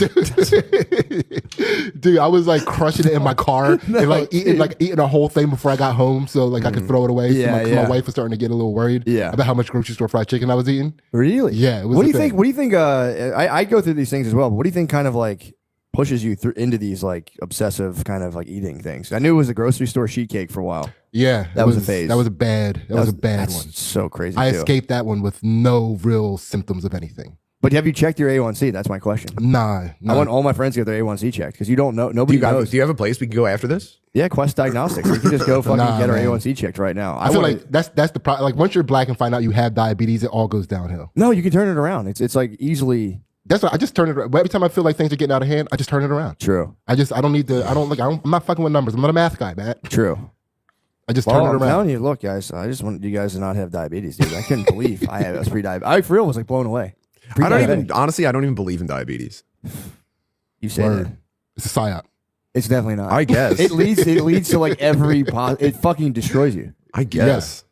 I just feel like if you're a person that gets diabetes, then it's like you're already fucking everything else up anyway. No, I think literally like 1 out of every 3 people is like close to pre-diabetic in America. That can't be. I swear to God, look at Sounds look it up. bad. I swear to God, it's like something ridiculous. Is like, and it causes like a whole host of other problems. Like Wait. your eyes get fucked up. So what are the two? That's why we need European soda and candy. That's what we They're need. not getting That's what we diabetes like need. we are. That's true. They're ruining our snacks. The snacks. Oh yeah, Yeah. you're a big junk food guy. Yeah. How do you feel about Maha? What's Maha? Make America healthy Oh, make again. America healthy again. I like it. I need let's to be get it. controlled. I need my portions picked for me. Me too. 38% of people Damn. are pre-diabetic. Yeah, Are pre-diabetic. yeah, dude. It's and if you don't realize it, it just kind of sneaks up. You're just all your hemoglobins are getting coated in sugar more and Yeah, more, and I then think they get sharp. Oh, dude, no, I had no fucking clue. But I was fit as a fiddle. What did you have to change to fix I just it? don't eat carbs anymore. I just run Okay. off of. I And just, how much yeah. cereal at night were you eating? Not a lot. Oh my I God, was I might be crushing in trouble. cereal. I was crushing Okay. cereal here and there, but I was more so portion monster. And I was like, I don't really eat sweets that much. But then I was running through it the other day, and I'm like, oh yeah, I would get a sweet thing every time I was in the grocery store. anytime they're in my house, I would eat all of them. I was like, I was eating a lot of fucking sweets. Yeah. Wait, so type 2 diabetes is when your body doesn't make enough insulin to deal with the sugar intake? I don't know. I think that insulin finally comes into play. I have yet to research insulin, but the one number one marker they give you is what percentage of your red blood cells are coated in glucose. So Yeah. it's like they have literally like a sugary coating on the outside, and then like those sugar, I think like sugar, that whatever that is, the glucose, certain like molecules are like sharp and crystal like. So then they're kind of slashing all your veins as they're moving through your body. That's why like diabetics get like fucked up Like things with their blotchy feet, skin. their eyes Yeah. get fucked up. Yeah, They 'cause can't pee after a while. I think that's what it is. I think like insulin is what takes the glucose and turns it into energy so your body Something, can yeah. use it. Yeah. And if you're getting too much glucose, then your insulin is like, like all the pies are coming down the conveyor belt and it can't handle all the glucose. Yeah. That's when diabetes type 2. That's type 2. Something like that. Yeah. It just fucks you up. It's just like you just have sugar just rushing through your veins and cutting your veins, and you get all jacked up. That rules actually. Yeah, That's so it's extreme. kind of sick. That's so radical. Turn into a Sour Patch Kid. What do you guys think about the hunk murderer guy, Oh yeah. CEO? Do you think it was guys him? think- okay. I guess it was him, right? Think he was a patsy, or do you think I don't he was know. a vicious murderer? I'm worried about the eyebrows in the surveillance photo all and the that. mugshot. I did see I don't know that. if those match up. I That's did why see I'm that. holding off on having any kind of like emotional reaction to it, because I want to know if this is the real guy or not. If it's really him and they caught him, that's an interesting outcome. Yeah. If the whole story is straight and they didn't like make up a manifesto and plan it on him. Yeah, Yeah, But I guess that's that's a kinda crazy target though, because you would think like, I don't know. It's like, don't they usually pick like lunatic kind of like? I guess he did kind of like lose his mind. He Yeah. disappeared for a few months after getting into psychedelics. I guess I'm basing this off of just like tweets about him. For sure, I'm that's not all gonna- any of us yeah. have. But it was his back hurt apparently. That's the one thing. A lot of people are lionizing him, and it's like I get it. I do understand why, but it's like if the back theory's true and his back hurt so bad that he girl spazzed and shot a guy, that's where I'm kind of like, Yeah. I don't know if we should totally prop this up. Back pain is like yeah, that back pain. though. Yeah. We were I was just talking telling about Cindy, this. it's We emotional. were It's just very talking about this. emotional. Yeah. You can't go around shooting people because your back hurts. Yeah, and you gotta like weep in your bed and call your wife as she disappointingly talks to you. Yeah. Like I just had that a couple days ago. I follow another Twitter account that says you should never ever emotionally make yourself available to your wife and never eat her pussy. Oh, I saw that too. Did you see that? I'm- I It's saw like that. fan- too. Looks like it's Never written by eat a her lady. pussy. Yeah. Never eat her pussy. I thought that was like a Tristan Tate tweet. No, there's like an account I follow of like a picture of like a lady just being like, "Don't eat your wife's pussy; she'll never respect you." And every time I always kind of Okay. shrug that stuff off, but That's every now and crazy again- because that might be the moments where I feel most respected. I know that is I do like that outcome where it's like you have to absolutely dominate women at all times. It's just a funny. I don't know. It makes me laugh. I was It's all those telling guys that aren't married though that are saying this shit. I know. Well, you're a fool for having even done it, dude. Tristan Tate would tell you you're a fool right to your know. face. You're a Yeah. fucd fool, dude. Oh, he's got a lot of money. I just be like, man, I defer to you, man. You've got definitely something figured out. I don't know. You might go to jail for sex trafficking. That's the game you play though.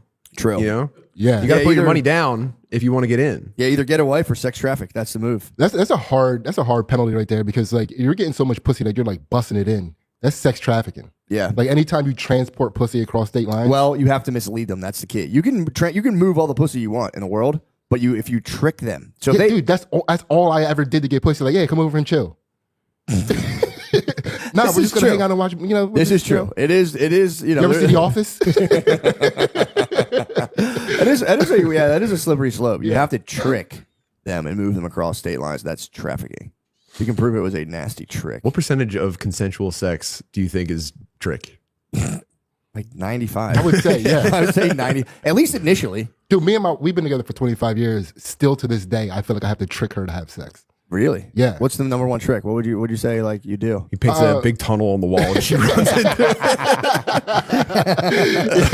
it. She gets a gigantic cartoon bump on her head, then he has sex with Put like birdseed down on a plate.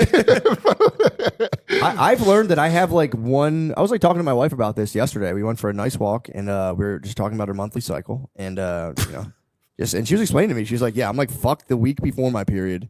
The week during, I'm like whatever. The week after, I'm like furious. And then I'm like, so you have 3 bad weeks out of the month.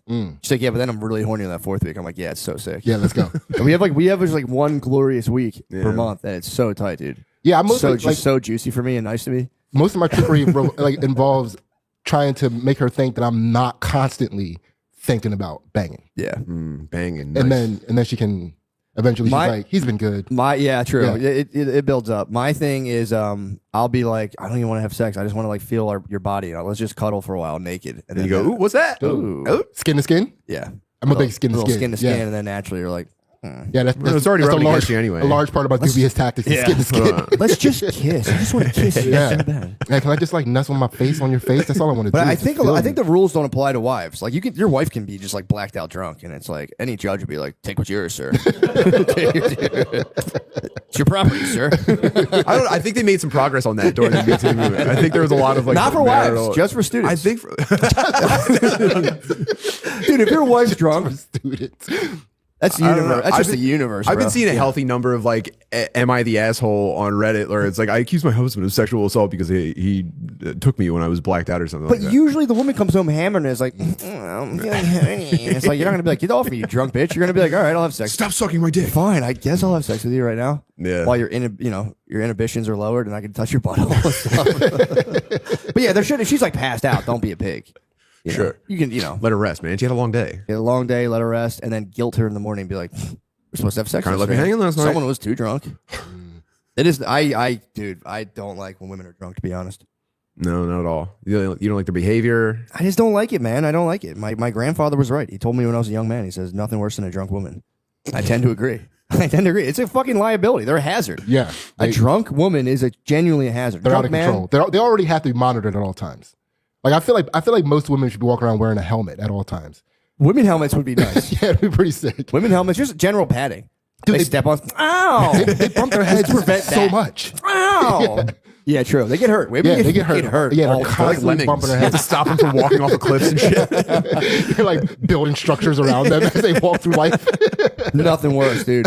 I You're like have Mr. Magoo, like floating around trying to keep Mr. Magoo safe. I have such a low tolerance. It's something I'm working on. I have such a low tolerance for the ouchies. Like if my wife like bumps her knee and it's like, oh, I'm sitting there like, you're fine. You're all right. Get up. Come on. You're fine. I don't know why it makes me so mad. I'm like, that's not that bad. Yeah, why don't you try paying attention to where you're going sometimes? It's ridiculous. You know what really sets me off is if I banging into something really loud, like I'll hit my head on like a ceiling fan or something, and Never had that problem. I have some low ceiling fans. That was a bad example, but I'll bonk, right? And then I get a really sick feeling in my stomach because I know she's going to, without coming to me, she's going to go, "Are you okay?" And that makes me madder than anything else in my marriage. And so now the joke around the house is if I stub my toe or something, everyone takes a deep breath and goes, "I'm fucking fine."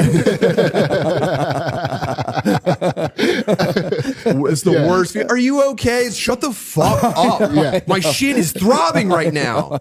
Oh, what happened? Yeah. Nothing. I know. Although to be fair, It Butterly, pisses me the fuck off, dude. almost anything that is like low enough for Butterly to hit his head on, he will make contact with that at some point. Yeah. Dude, Coming I have very poor vision, an enormous head, and slightly above average height. Dude, it's a recipe for disaster. Yeah, it does suck. Stubbing your toe. Oh, yeah, okay. Fuck off. Shut the fuck up. Am I okay? Yeah, I'm okay. My wife's a big. Let me see it. Let me see it. yeah. I'm like, no. Let me. I didn't. No, fucking don't touch me. Get off me. Let me just see it. I gotta see it. I'm like, no. And without fail, she'll tweak whatever it is, and I'm like, that fucking hurt. Why did you do that? Shut Yeah, the it's fuck not off a me. dial. Get off of it. it doesn't need peroxide. Stop. Chaps my ass. They need ice. They don't need fucking ice. Yeah, I don't know if I ever used Neosporin before my wife started healing me. I will say it is miraculous what it does to a cut. You put Neosporin, it's gone. It's It's magical. gone the next day. Yeah. Lucy is made for your nicotine routine and delivered straight to your door. It's 100% pure nicotine and always tobacco free. Lucy isn't like every other nicotine pouch company that's owned by Big Tobacco. They're like the mom and pop shop for pouches. Have you ever heard about Breakers? They are nicotine pouches with an extra surprise. Each pouch holds a capsule that can be broken open to release extra flavor and hydration. If you know your pouches, you know that the nicotine doesn't hit immediately, and neither does the flavor. The geniuses at Lucy came up with a brilliant way to fix both those problems. They put a mini liquid capsule inside each Breakers pouch. I mean, that sounds so good. I've recently been toying with nicotine, and I do the 1 milligram coffee stack, obviously, but that's cool. Nicotine's nice. If I personally, I don't find it personally. Wow. I know I'm going against the science. I just whatever. I kind of could take it or leave it, but do you? Let's level up your nicotine routine with Lucy. Go to lucy.co/Chaps Lucy.co/Drench and use promo code Drench to get 20% off your first order. Lucy has a 30-day refund policy if you change your mind. Again, that's Lucy.co and use code Drench to get 20% off. And here comes the fine print. Lucy products are only for adults of legal age, and every order is age verified. Warning: this product contains nicotine. Nicotine is an addictive chemical. Hey, what's up, Shane? How you doing, dude? Hey, it's good to see you. You too. Are you ready to make your holidays bigger and brighter with Prize Picks? That's all I want. Dude, it's the best place to get real money action while watching your favorite sports. With over 10 million members and billions paid out in winnings. I don't know if you know this, but Prize Picks has made daily fantasy sports accessible to all. You know? Yeah, dude. Some people out here only thinking about themselves. Meanwhile, Prize Picks has made it accessible to all. Yes. So that we all can have fun times. Even the especially on unhoused. Yeah. Yes. Even the unhoused can still get in on real money sports action, which, I mean, that makes me very happy. Dude, this app is really simple to use. Pick 2 or more players across any sport. Pick more or less on their projection, and you could win up to 1,000 times your money, dude. So That's all I want to do. that's exactly, dude. I mean, what the fuck am I doing with my 1 time of my money? I can times it by 1,000. 1,000. If I'd only get my fucking act together and start getting in on real money sports action. Yeah. It's the simplest way to win money in over 30 states, including California, Texas, and Georgia. Join now this holiday season because Prize Picks is giving away 2 free picks in December. And we're giving away $20+ million in rewards during the annual Holy cow. Pickmas event, dude. And I can't emphasize enough how easy it is to play. Let me break it down for you, Shane. Let me just Please, how do you play? Because I'm Let me looking break forward to this the Pickmas Spectacular. Let me break this down, Shane. You know about the NBA and NFL, right? Of course. So we got NBA and NFL on Christmas Day again. So let's make some Yes. picks for the games on that day. I like Anthony Edwards to score more than 26 points on Christmas Day in his Yes. rematch against the Mavs. I don't know if you know about that. But, I mean, Luka and those guys, they swept him last year. Did they? Yeah, they fucking swept him last year. So you know he's going to want to show up. He's going to be hungry. He's going to be hungry. He's going to show up with the spotlight. He's hungry. Right He ain't on going to you. let some fucking white boy fuck up his Christmas. Exactly, dude. That's some Yeah. bullshit. He's going to want the spotlight on him. But, I mean, dude, the football games are pretty good, too. I gotta be Yeah. honest, Chiefs I don't- Steelers. I'm excited about that. I like the Steelers defense to shut down Patrick Mahomes. You know what, Matt? I don't know. I was going to say that. That was going to be my pick as well, but Picking less on his I was projected gonna think about 239 less. passing yards. On 239 passing yards. 239. Yeah.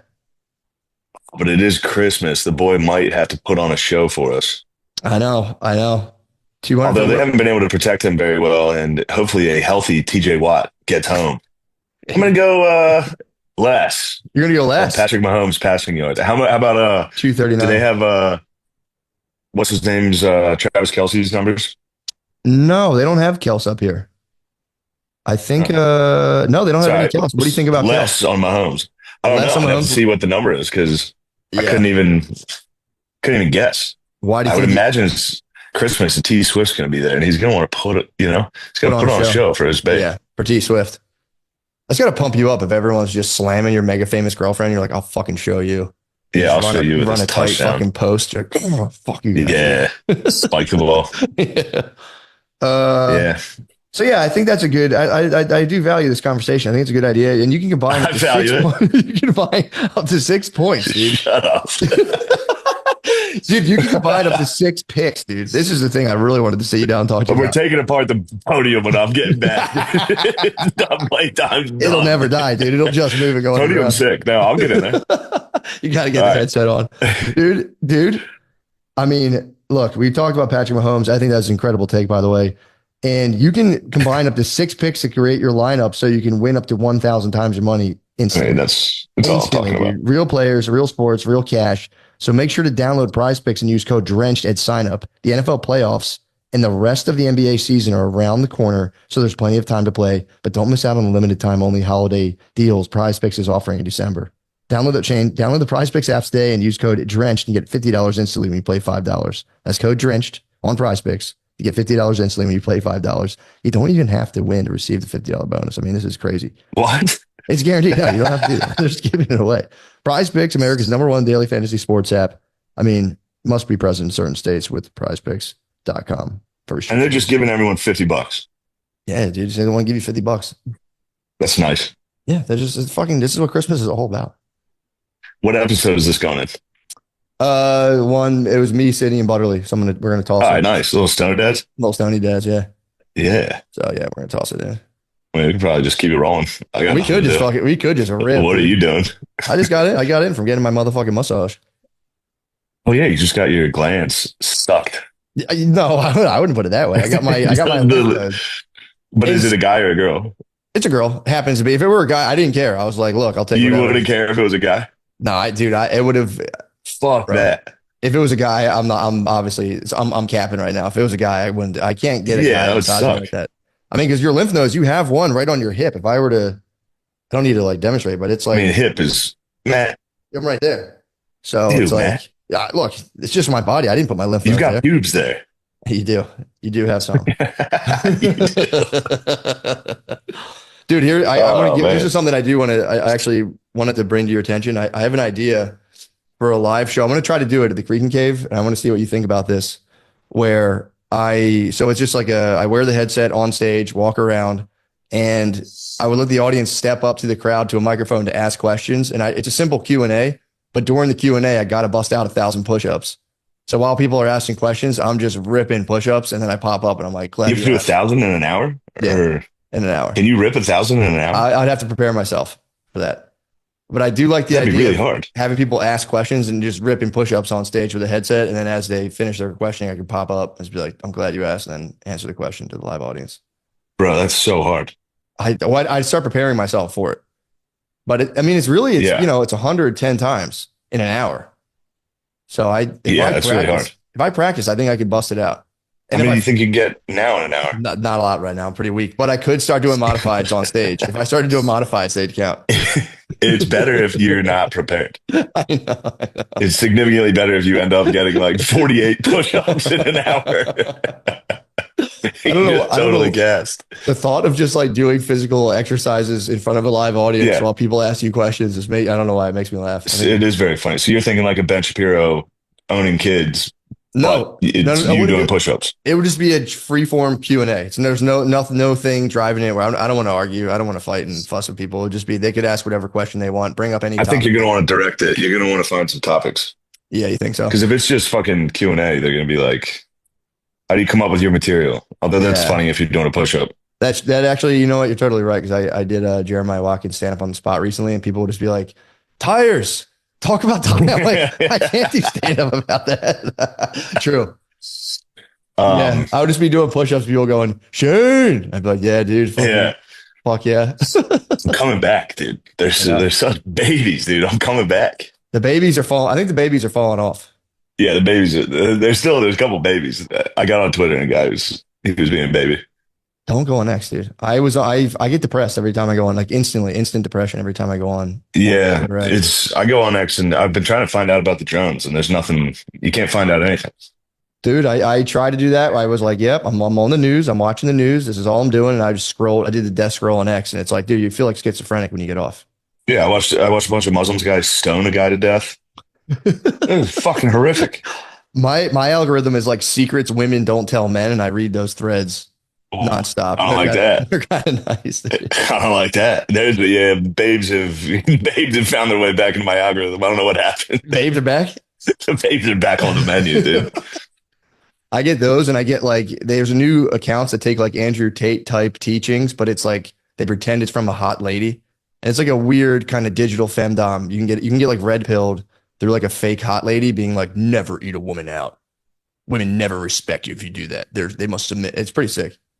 So I've been. Damn. It's from a hot lady saying that. I could just be an Indian guy, but it is it's the picture's a hot lady, so that's all you need. Sometimes you need an Indian guy. You know what I mean? Sometimes there's things an Indian guy that can do that, True. This is true. nobody can work my spot like a fucking Indian guy on the internet. I'm telling you, I got an Indian guy all like deep in my head right now, just pretending to be a girl, just telling me all the stuff I got to do to maintain frame. And I'm like telling myself it's from like a hot lady telling me this. And I'm just like, How are you? Do you know what else you have to do to maintain frame other than not go down on them? Never eat the Well, in bugs. India, that's no offense to them. That's got to be a pretty fucking easy rule to follow. True. Probably not a lot of oral going on over there. I doubt it. Yeah, I doubt it. Although, dude, I don't know, man. If you put me in the swirl of that, dude, I mean, just vibrant spices and stuff. I could like get Yeah, you totally get used lost. to it. I could just get totally lost in the dizzying aromas. Speaking of dizzying aromas, I got. It's easy to be, xenophobic when you get in an Uber and it smells. Yeah. but I can fight through that. I'm like, all right, whatever. It smells weird. That's fine. I got in a fat Uber. The stink, dude. Yeah. Did they It's just complain the whole fat time? one. Did they complain or were they silent? No. I was so close to complain. It was a battle of fats complaining. I got in the back seat just I didn't say anything, but I was close to putting the window down, which would have been, I feel like, too mean. Like 20 degrees outside. It would have been warranted to be like, dude, you stink, you're stinking. Smelled terrible. It is nice though, because if I get a fat Uber driver, it's easy to tip them in. I don't know why. I like to get them kind of complaining a little bit. So all you got to do is be like, the fuck is that guy? And they'll just start a fat complaint spat. Like, this guy drives like a fucking A fat complaining spaz. They are quick to hit the complain button. Dude, I'd be complaining for real, if you're carrying all that extra stress on your joints, it's like, Yeah. that's like a serious form of just kind of like stress reduction. You just got to start to complain and be like, fucking, Yeah. And then driving Uber's tough. And then, Yeah. because you're only getting fatter every day. Yeah. So you're just kind But of, anyway, guy smelled. The fat smell destroys American fat smell. We got to stop complaining about Indians smelling. yeah. They have Yeah, nothing on our American fats. Yeah, true. American fat has like a chemical component to it. It's like, Bro, there's no disgusting. excuse. It was like Yeah. vaginal. Oh. It was so bad, dude. Yeah, it's like fish. Ugh. Yeah. That's Anyway, what else is going on? not much, dude. Just fucking. That's all I have to report. I got an Uber with a fat guy. That's good. A stinky fat smell for real is. I would do. Yeah. I would do the streets of Calcutta any day over like a hard, even like a vague fat smell that I'm like, is that? And you're just going. Yeah. I've been No, looking dude. for the drones. I've been keeping my eyes peeled out here. Talk to No an alien. drones. I talked to an alien guy. How'd it go? Sick, dude. It was a pure happenstance. I was like, yeah, I'll talk to an alien guy, James Fox. Dude, he did like, he was actually a big time alien guy. I didn't know he was like, he did like Sick. ton of documentaries. He sold to like different networks. He fucking blew my mind, dude. He was talking about, do you know about Camp Penis in Brazil? Camp Penis? It's Camp No. Penas. It's Camp Penas in Vagine, Brazil. I swear to God. Camp Penis is in Vagine, Brazil. It's a Vagine or something like Vagine, Brazil. Yeah. And dude, it was, Yeah. he was talking about the UAPs and he just hit the fucking Camp Penas. And I was like, hold up, bro. What? It's my peñas. But yeah, he was a man. People fucking grabbed this like alien craft crashed in Brazil, and this guy tried to touch the alien to like bring him down. And 2 people who touched the aliens died, according to James Fox. I went in UAP totally agnostic, and now I totally believe, dude. The truth is definitely out Yeah. there somewhere. The truth is out there. So yeah, the UAPs are having a moment right now. That's what I'm all about. Just people having moments. Lemaire's having a moment right now. Why? What'd Lemaire do? He did KT. Lemaire did KT, Oh, and it nice. went well. When? Only 2 weeks ago. Is it on air? Is it on Yeah, YouTube? I mean, yeah, it's on Sick. YouTube. And a guy went on there with just his hair was so fucked up. It was funny. He was doing the straight like grade school comb down, but he was losing it. So it was just like lines that he then took like some sort of marker mascara to like cover this Oh up. no. Dude, and he was like, he walked out and people literally laughed. It was a mothership full of people laughed on site. Still had no idea. He's no clue. He's just like, okay, cool. And he starts doing his jokes. And then we just started, we're just like fucking with him. And then Tony convinced him to shave his head. So he actually shaved his head in between the things. And he looked great. He came out. It was like a really nice moment for like, that Nice. like, you're on that show. It's just dudes. It's just guys getting like just beaten down. Yeah. It kind of wears on That you. guy got fucking queer eyed. Yeah, dude. He got. He fully got queer eyed on Kill Tony. You'd look so much better like this. He totally did.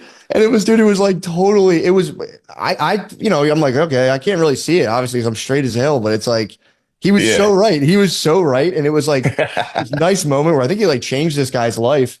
And then the dude, he was like, yeah, come back in a month. We'll check back in with you. The dude signed up for the very next week.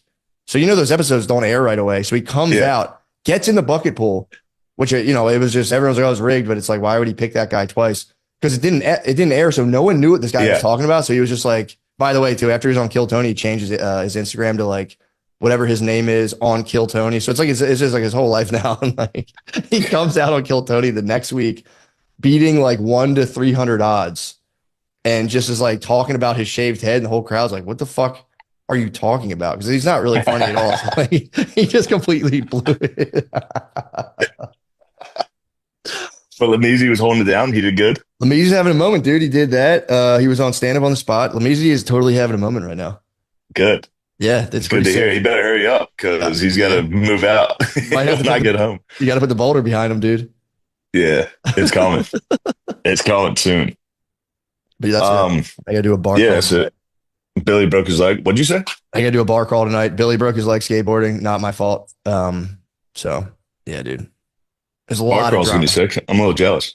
Bar crawl will be sick. My plans to eat a weed gummy to slow myself down, but we'll see. I'm here by myself in this haunted fucking house. You're by your lonesome. Yeah, my lady went home for a couple days. Oh, I'm just here in this fucking spooky ass house, dude. yikes. I'm afraid the entire time I'm here. Yeah, dude, I was scared The whole time. I'm so scared the entire time. He told me it was fucking like, oh, the room you're in's haunted. I was fucked up until you're like, no, It's it's so fucking- scary. It's an old house. I look outside. There's the front porch is right here, so you can just walk. Somebody walks by. I think I see people the entire time. I'm looking out my window. Dude, you might have the sixth sense. The only cure is brewskis. I know. The only cure is a couple brewskis. I'm like, fucking ghosts are real. Fuck ghosts. I don't give a shit. You're like an old farmer on his plot. Dude. You're just It's so nuts. scary.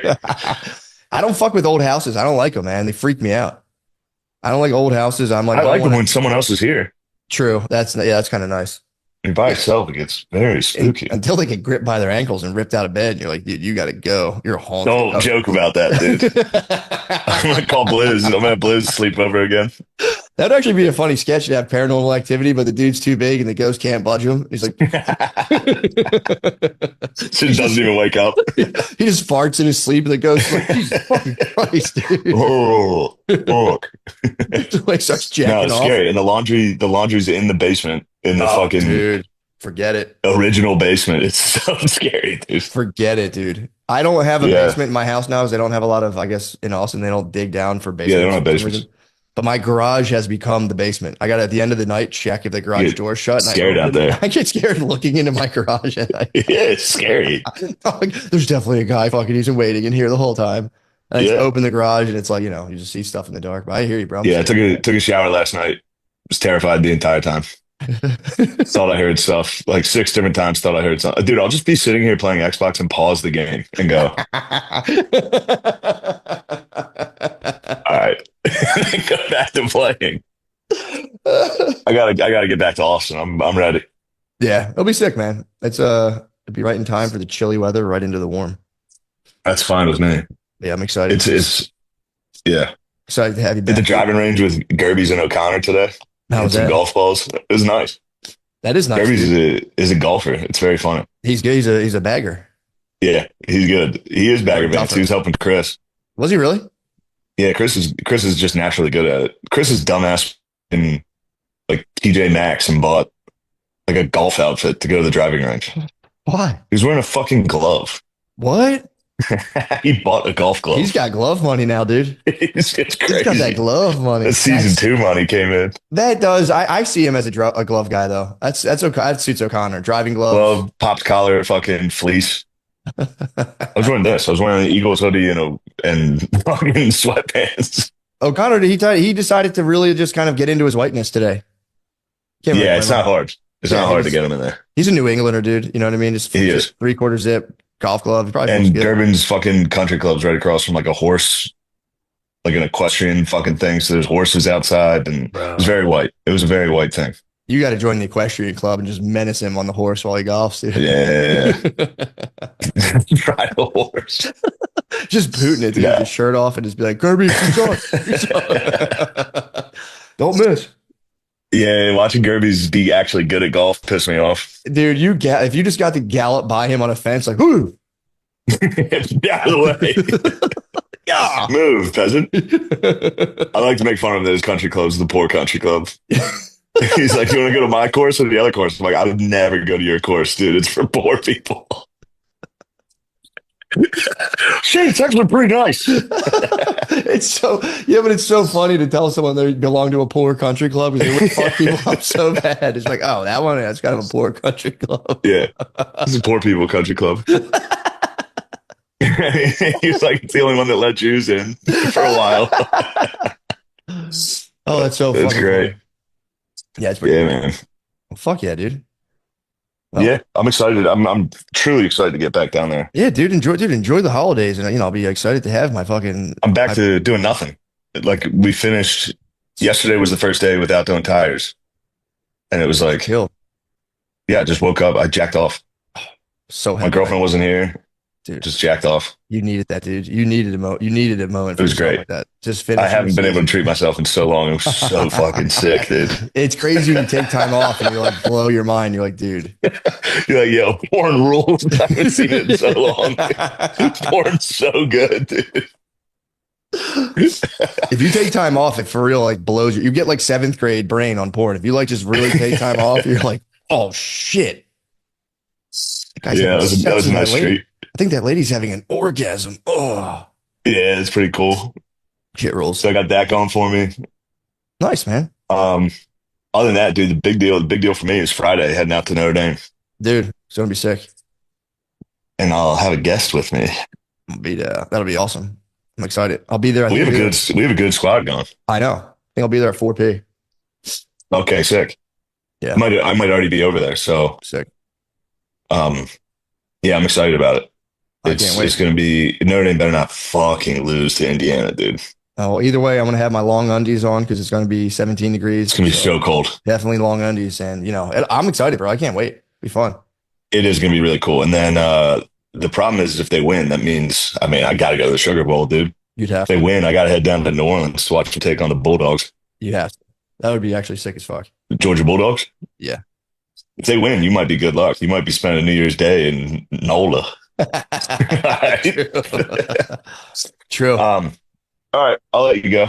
All right, bro. Good talking to you, man. I'm gonna go get some dinner, and dude, it was great talking to you. And I'll have back my, I'll be able to stop meeting people, which not my favorite thing to do in the world. I've had to meet people all month.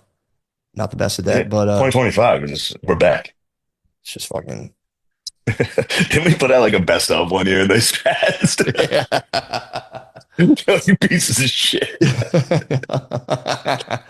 No, we're good. We're covered. We're good till the new year, dude. And then we'll just fucking rip. Yeah, I'm excited. I'm super excited to get back to work with you in a professional manner. Exactly. And dude, let's That's all I think about now. Let's just put out the best of again for this year, like the old one. Yeah, put it out. Well, I don't know. Second I edition. don't know if we should. Yeah, true. Best of back then might not be. They might not hold up. True. No, I'm glad to hear Lemaire's doing well. Gardini's in a diaper. Nate's doing well. Yep. Everybody's doing good. Yeah, Gardini's his hiney's messed up, but I think he'll get through it. So, We'll be all right. It's good he took care of it. I would have ignored whatever that problem was. dude, Did he got a cyst on his ass? it's something like that. Yeah, it's something bad. Lemaire just had one of those. I had two. I've had them before too, but Everyone's I getting mean, cysts. I didn't have one. I didn't have one for a while. I've cleaned up my act. Lemaire's burst into fucking urgent care and he said it smelled. Yeah, it's a wake up call. If you and Lemaire's assholes are up to the same thing, you got to start switching it up, dude. You gotta figure something out. All All right. right, bro. I'll see you, bro. Thank you, Prize Picks. Price breaks. Thank you. Later, bro. Goodbye. Let's get back to Stoner Dads. You know, you're not actually supposed to use ice on injuries. Who said that? Like the guy that came up with the ice to injury theory. It was like rest, ice, Yeah. RICE, whatever that. He recently came out and was like, I was wrong about that. What? The inflammation that you get when you get an injury is actually your body, like the platelets are rushing to heal that injury. You need slow 'em that. down. Yeah. So you don't want to. You shouldn't be icing. And then people were like, "Fuck that, dog. We're icing. We've been doing this and it works." And he's like, "All right, never mind. Just ice a little, I guess." Like, Really? yeah. Whoa. Yeah, But then if the ice Is heat good then? Heat, if yeah, ice is bad? heat and movement. You're supposed to heal things with like warmth because that helps the blood rush, and then movement of the thing so that it doesn't get stagnant in like atrophy or whatever else happens to muscles. can't wait to tell my wife that. And My wife's a big icer. I can't wait to. Dude, and then if neither You're killing our it is children. it is in their brain. It is in people. Like people, when you tell them that, they're like, "That's retarded. What you're saying is retarded." It's like Yeah. the same guy that told you to ice is saying he got it wrong. Yeah, he was wrong. Yeah. Fuck. Damn. I wonder if the hot shooter was trying ice and that's why his back wasn't getting better. He was slowing down his platelets and had to shoot a guy about it. Yeah, I'm so. I don't know how I feel about it. Everyone is celebrating him, and I'm like, I get that, but I'm like, is that ultimately the best move to be like, yeah, dude, Yeah. to prop some shooters up? So I didn't know much about the shooter at all. I kind of fixated on the fact that he got away on a city bike. Really? Yeah, that was the thing, and I was like, damn, city bike should use that in their advertising. Like that is, dude. He got like it was a citywide manhunt Yeah. for this guy. How did he do that without putting his credit card in? I thought that'd be like the most traceable. Like if you took a Lime scooter away, they'd be like, yeah, there it is. I feel like if the urban kids figured it out, Yeah. they're able to hack the system. I feel like if you shot a guy and you're trying to flee for your life, You think he was could also probably figure that out. wheeling against traffic the whole way? he was like riding the city bike with no hands the whole time. Just throwing off the trail. Giant speaker in the basket. Yes, the city bike getaway is pretty crazy. Yeah. But I think he's probably not the first guy to get away from a crime like you were saying on a city bike. But I wonder how people hack those. That's kind of nuts. People can hack Lime scooters too. You can hack a Lime scooter and do burnouts on it. That's cool knowledge. What do you need? You Yeah. probably need like a Flipper Zero or something for that. I want a Flipper Zero so bad. What is What that? is It's like a little hacking device. You know what a Flipper Zero is? Oh man, No, it's this what little is like hacking device, and it can connect to like Bluetooth and like Wi-Fi and like a bunch of other like near field protocols and shit. And you can like reprogram. You can like take a hotel key and like duplicate it. What? Is that how people break also into like cars? it has Like, a physical key thing where you lay a physical key over it, and then you can match up the notches on the little interface on the device, and then take that and get a key printed to replicate. Yeah, dude, I want to commit some felonies. That'd be Whoa. cool. I want to do some high level crimes. I would like going into other people's hotel rooms. Yeah, that would be great. Number one, traveling with your boys Be so tight. and really fucking with them. Petty theft. Yeah, dude, you could go crazy. Oh in my a hotel god! Can you imagine? Yeah. Imagine pulling off a kidnapping prank on your boy in a hotel. That would be so sick. or just a ultimate scare prank. How I'm what already Would you go supernatural? Jump on them in bed while they're asleep. A full jump on. Jump on. Oh my god! Imagine waking up your friend screaming at the top of his lungs in pitch black. And it would be a JK SA. Like, come here, boy. Give me that give me that motherfucking. Yeah, just, yeah, let me get that ass real quick. just choke them, let them pass out when they wake up. Like, just fucking kidding, dude. I didn't fuck your ass. Yeah, you're passing out, but I didn't fuck you. I just fucking jerked you. I jerked you a little bit just to make it believable. Yeah, stop crying, dog. Yeah, that would be terrifying. I'm like always ready for that to happen in a hotel room. Get Like, jerked I'll- a little. No, well, trust me, I'm taking care of that. But I'm covering my bases with that. But That's your rape whistle. You're already pre-jerked. so soft. No one's getting me up, dude. I depleted myself. But yeah, like I just hear like doors slam, and I always assume it's mine. I'm always like, ugh. Yeah. I'm like ready for someone to try to bum rush me. You ever have like the staff knock on your door? Is that what bum rushing is? Like getting your butt rushed? Bum? I don't know. It's a good question. Or maybe Yeah. maybe bums of the old times just rushing you. Like, ah. Yeah, I think bums used to like World War Z people and just throw their bodies at an obstacle. I wonder what is a bum Yeah. rush. Now I'm curious. If someone Because if it is like getting your bum rushed, I feel like that is the most dominant fear as a man. Like having anything penetrate your butt yeah, unconsensually. For sure. I think it's even consensually is a big fear among men. But I think it's got to be a military term if I had to guess. Okay, B, bum like rush? like B.U.M. Like Oh, it's an it's acronym for something. Maybe. Yeah. Okay. Bunch of motherfuckers coming down. What's it mean? Bum is slang for tramps and lowlife. Oh. And it started in the early 1920s. Yeah, Yeah, that's it's just a the bum. homeless. It's a guy It's going probably in your book. a bum It rushing. started in the 1920s. That was the Jack Black book where bums. I didn't talk about bum rushing. But they used to do a thing where they would take migrant farmers. They would like catch guys coming off of like getting onto a railroad from like working in like Utah for a summer farming, and then you'd have all your wages for the entire season. And they'd have like homeless. They were called like the hobos or like the tramps. Or they called them Yegmen back then. Yeah. Which was because the Chinese people, when they saw homeless guys, would call them Yek. They go Yek man, Yek man, and they for real, you go to the Chinese people and they kind of some food and be like Yek man. Yeah. But they whatever. But they would like catch people who worked. Imagine working for a whole summer, having all your money from that summer, and then a guy just coming into your like train cart, being like, "Give me your fucking dough." I think it was Holy all shit. all travel. It was just like eventually Precarious, yeah. you were outside of anyone paying attention, and Yeah. you had to worry about the highwaymen. Exactly. Yeah. And well, the railroad guys would be in on it too, because they would team up with the bums. And the bum would be like, "Show me, let me in the room, and I'll split it with you." And then they would take all your money and just like you're like an immigrant farmhand. They would just kick you off the next stop, and you just end up in North Dakota with no money. You were just stuck. Back then, you were like, there was no Start GoFund- walking. No GoFundMe's. That's just where you lived from then on, and you had to just like pray to God that you didn't die. So you know how like the Chinese they go ni ga. No, I didn't know that. You know about that? Yeah. So they That's their Their is ni ga. So I'm wondering if like that phrase came from like Chinese people just being confused about black people, and they just kept saying ni ga. That's That could crazy. happen. I didn't know that. I knew they had a word that was close. Yeah, it's their filler word when they're like they're trying to figure out ni ga, and then they Damn. finally get their word. 3 times in the Genie Shack days. Shaq Fu, baby. I love Shaq, bro. Yo, Shaq. I'm is happy dope. he's getting paid. Papa John is crazy. Him doing the Papa I still can't get over that. Papa John said the N word. Next thing I know, Shaq just has like $1 million. Summoned him. That's crazy. Shaq Genie. Yeah.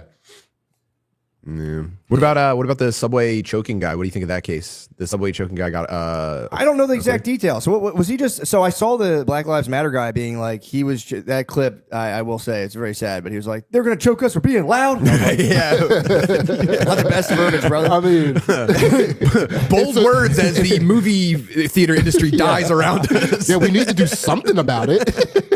That was kind of great. I was like, come on, man. Yeah. Anything else? Politely turning and that's not working. Yeah, dude. But I don't know. What was the details? Was he threatening somebody? Was he like? I think you're on the train. He said, "I'm ready to." Yeah, everyone's been on the public transportation with a guy that says, "I'm ready to die today." And, and then he was. I think he made the threats to everybody. He identified himself as an immediate threat. Damn. And then the Giga Chad jumped on his back and Choked him out. held him. I don't know if he ever actually choked him out. I think he just held him there for a long time. What? And the struggle sort of. It's like a white belt fucking spaz. Yeah. Hold on. So the guy died in a wrestling match? I mean, right after it. Well, From, you know that. from what though? I don't understand. Embarrassment from getting choked by a white guy. I don't think he got Well, choked. depending on who you ask on Twitter, it was either a combination of Well. like drugs and hard living, or it was the guy strangle holding him for 6 minutes. Dude, there's So he was trying to hold yeah. him. There's He had the set. rear naked choke, not fully sunk. Dude, here's my Yeah. thing. If you're gonna go nuts on the subway, you got to be wrestle ready. Yeah, You know what I mean? Yeah. And it's like, I don't know. He didn't shoot the guy. He wrestled him. right. So it's like Yeah. that is not great. But it's also like, dude, here's my thing. If there's a homeless white guy who's being a dickhead on the subway, and someone wrestled him and he died, I wouldn't even blink. I'd be like, all right, fucking later, dude. Yeah, some of them go You that weren't way. you weren't wrestle ready. Some of them do Well, go that way. did you see the detail that when I guess the cops or the EMTs got there, he was still alive, but they didn't want to do CPR because he was yucky. What? Yeah, the EMT showed up and got the ick, and they're kind of just like, it would just Hang out here. let's just bang on his chest a little bit. My thing is, wake all up, right. come on, man, wake up, come on, it's okay, you're okay, you're okay. Yeah, he was Come already on. gone. He's already gone. Yeah, Like there's a small percentage of the black community that if they lose a fight to a white person, they die. it's over. Yeah, they just Disappear can't live like anymore. Obi-Wan. Yeah, it's just they disintegrate and like blow into the. Yeah, I mean, again, I don't really see. For me, it's like, I don't know, man. He was popping off. Yeah, He was popping off, and he got he wrestled. played the game. He played the game. He got wrestled. It's a dangerous game. And I mean, if he was like fucking physically choking the guy out, I don't know. Here's the thing: if a guy's going on like threatening women, like was he just? What was the threat? That's a detail. I think it was don't like I need resources and I'm ready to kill and die for them. Essentially, I'm paraphrasing. I need Yeah. fresh water and food, Yeah, bitches. it was like I'm starving and I need money and I'll do anything for it and I'm ready to die and I'm ready to kill or something like that.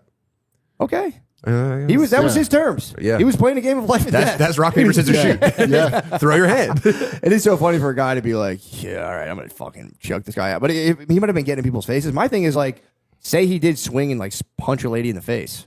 If it was building up to that, it's yeah. like- I mean, there was an old Asian lady that was only a matter of time. Yeah. An old Asian lady got clocked. Yeah. You're saying he was stopping Asian hate and he's a hero. He might have been, I got don't you. know. Yeah. yeah, it is funny too to think that like if you have some sort of martial arts training, there is something in the back of your mind where you constantly want to use it for good. Obviously. But then you're also like judging the situation where you're like you see somebody aggressing, you're like okay, but not that guy. He's big.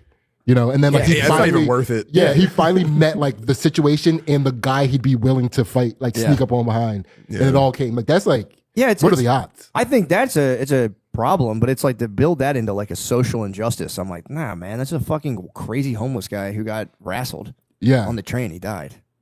So that's not like a systemic. I mean, again, the guy. I think that's where the public's going to go with it too. Yeah, I don't think and nobody really. The guy got off. He got yeah, acquitted. Your Honor, I'd like to plead fuck around and find out. He fucked around. Yeah, he did. He fucked around, and he found out. and those were his terms. Yeah. I am willing to die. You know what's over going to be crazy resources. though is that he's going to get a like influencer boxing offer. You think so? He's going to get like $10 million to box like a Jake canceled like kick streamer, You think so? like PewDiePie or something. I'm here for it. Well, they're. I saw a post recently that was like their shooters, and it was Kyle Rittenhouse, and they're like our shooters, and it was like ripped insurance guy. Luigi. That's the most suspicious. Like, there's no way there's a 30-year-old guy named Luigi. Yeah. Well, That's so sus. true. That is kind of weird. I did see a lot of the Italians should be ashamed of themselves. I saw a lot of my Italian compatriots being like, "We're back, baby." It's like, don't. That's We up. That's disgusting. don't put that on a pedestal. You don't think there's not No. a part of you that's like, yeah, let's go. Yeah, I mean, it's like it's cool, but it's like I don't know. I don't know anything about that guy, the CEO of a healthcare. Like insurance companies are fucking brutal. but I don't know enough about that guy to be like. I think he was probably responsible for, or again, I'm just reading tweets. I think he was responsible for like an automated claim denial system that like really started racking up the putting the screws to people. Yeah, That's terrible. and then there was also I think Yeah, I don't sympathize. I don't empathize for the guy at all. I get it. Like I do get it, but I'm going, damn, dude. If a bunch of people start CEO spazzing, that's fucking. what would that look like? They'll just replace him with other CEOs, and all those guys who are shooting people. It's gonna be the worst job in the world. You're gonna be forcing people in the corner offices, and they're gonna be like grabbing onto the walls. No one's gonna want to be a CEO. Take the fucking stock option. You can't do this to me. I have a family. Here's my problem with it. All those dudes would love to also be a CEO who are shooting CEOs. They're like, yo, dude, we're gonna put you corner office $1 million a year. They're gonna be like, well, I'm saying, sweet. Yeah, they are. That is take charge attitude. Like shooting somebody. Kid, we like what you. It's like the hacker that gets hired by the FBI. It's like we like what you got. You're just sitting in a corner office with a gun every day, waiting for your match. Well, it's gonna be CEO. There's gonna be so much security now. Like schools need people with guns. CEOs, you know. Yeah, my school just had a lock. Call My him kid's school slipping. just had a lockdown. He was lacking. Yeah. Dude answered the door, lacking like a mug. But these are also the pull yourselves up by the bootstraps people. Where like lacking's your responsibility, Dude, I couldn't agree more. You can't be fucking lacking. Don't let me catch you lacking. Every time I take my trash out, I'm not. I mean, I'm not packing. But I'm walking around just being like, I'm always ready for the bum rush. It's just unfortunate reality, but I am for real. Anytime I take the trash out at night, I'm like, What you're saying couldn't be me. couldn't be, bro. Yeah. Mustn't Never me. Mustn't be me. I still like when I open the door, I kind of will peek. That's how you get someone. You open the door and wow, Yeah. kind of like look out, see who it is. I'm not, dude. Can't be me. Not respect trying to that. get got. I'm not. I respect I mean, that. I could get got. Anyone can get got, but Yeah. I'm really trying not to get got like that. Why'd your kid's school get locked down? Somebody wrote a note on a gym locker stall that they're going to shoot the school up, and they wrote it was like a day, and then that day was crossed out, and then next to it was the next day. Oh shit! Little rain date. Yeah. Yeah, actually, I got a lot going on that day. Tuesday. I'm gonna come back on a Wednesday and shit. So I got a doctor's appointment I can't miss. I'm supposed to get a lollipop. New Fortnite Battle Pass drops that day, so I'm gonna give myself 24 hours with that. Yeah. So there was a for real. That was that the first time you guys ever had like a school shooter? Yeah, it was a big lockdown, and they wouldn't let the kids leave their classrooms, and some of the kids were pissing their pants because they wouldn't let them go to the bathroom. What?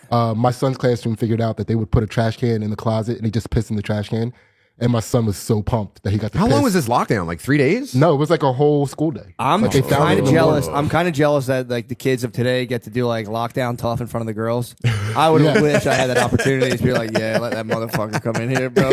Just whipping my dong out and peeing and be like, ladies, I got you. Don't worry. You're sharpening the metal edge on your ruler. Yeah, dude. My son's classroom. They barricaded the door, and like some of the boys picked up weapons, and they were like wishing the motherfucker would.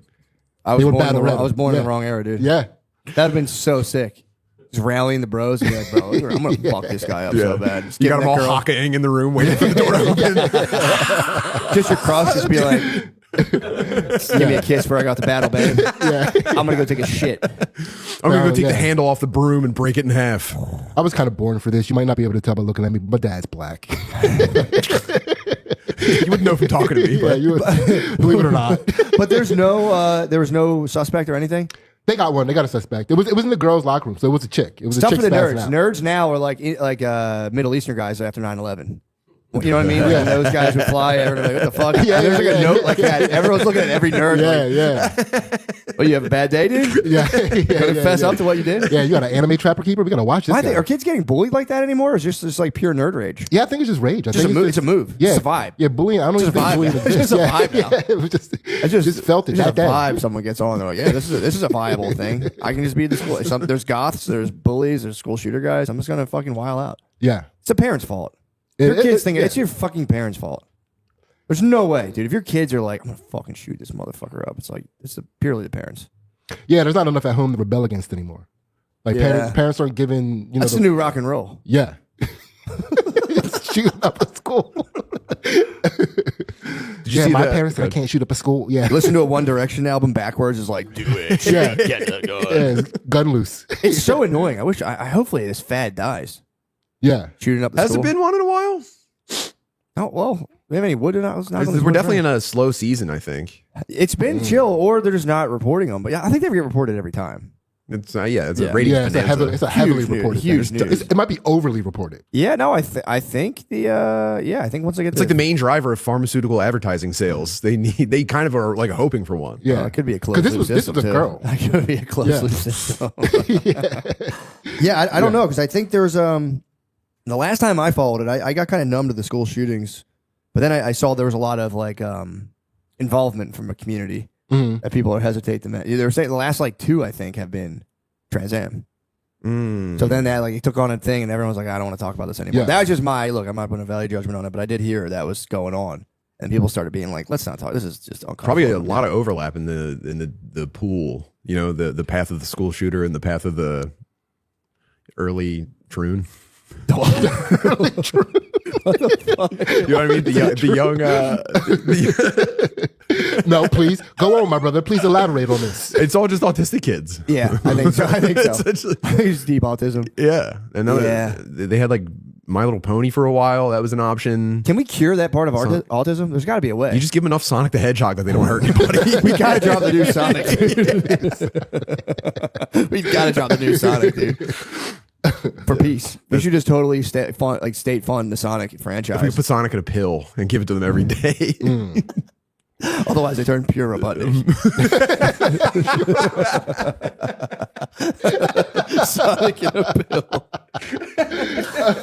Dude, Sonic is so unbearable to watch, except for people who have autism. It's crazy. Yeah. you can't pay me enough to watch Sonic, dude. I'm like, I want nothing to do with the movie. I don't know if they like think it's good, but it gets them very horny.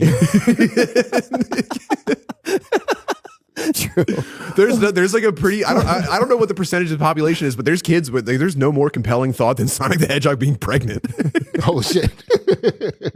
Their eyes will just glass over for like significant chunks of the day. They're just like, what if Tails got Sonic pregnant? That would be pretty cool. Like, yeah, I guess I could doodle that. Sonic's a boy. I know, that's what makes it so interesting. Yeah. I was laughing. I was driving, I think last night, thinking about this, how like, it takes thousands of years for people to organize themselves, like with the ability to like gather enough resources so they can like philosophize and get abstract. Word. We've gone through like, Okay, yeah. the Greek society got themselves, the Romans, and America did that in like a pretty short period of time. And it's funny, we're just sitting around just being like, what if I chopped off my penis? What if Sonic was pregnant? We're just wasted, just like so many battles and hardships. Yeah. So you think the trans community are just modern day philosophers? I mean, it's a part of They're a sign of philosophy. a thriving and robust society. They're a symptom of it. Yeah, it's not even just them. There's like philosophers of gender studies, and there's like other philosophers. They're like the aesthetics. They're like actually doing it. They're like in the cave meditating, chopping off their penis. yeah, Yeah. that's like a big thing. It's just like we like handled matter in ancient Greek time, and now we're up to like what to do with our dicks and pussies. We're like, what should we really do with? What's these? the next tip? And You're, how- you're always next? on the next tip. What's after this? what's after what to do with our dicks and pussies? Mm-hmm. I don't know. Or is that it? That's it. Yeah. We're in the end game. I don't know. Or- Never on the final Or frontier. do you have to start worrying about what like I should worry about what you should do with your dick and pussy? We're moving through that right now. Yeah. we're Next is going to be our brains, by the way. could be. If Neuralink takes off or whatever competes with Neuralink, we're going to forget about dicks and pussies for a while and be like, what do we do with our brains? be big on our brains. Actually, the dick and pussy are just going to be getting in the way of like having direct access to the chemicals in your brain. That'll be like the static on your satellite dish when you're getting a boner. You'll be like, God damn it, I can't fucking remember everything. Fuck, turn it off. Shut it off. It's fucking up my Neuralink.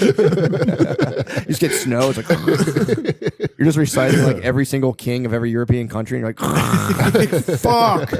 Hard as hell again. That's going to be crazy. Giving over your entire nervous system to the cloud just so you could have access to Wikipedia in your mind. That'd be very tight. That's going to be really fucked up. It will be fucked up. Yeah, I think because it'll never stop because every new invention changes the world a little bit so that you then have a new conception of the world, which leads to new inventions, which new conception. It's a spiral. Yeah. It's a twin helix. Then they're like genetic modification so that your babies can just come out the man. Yeah, I don't know, dude. I think people are gonna get. I think it's already happening where people are getting real into like pseudo farm life.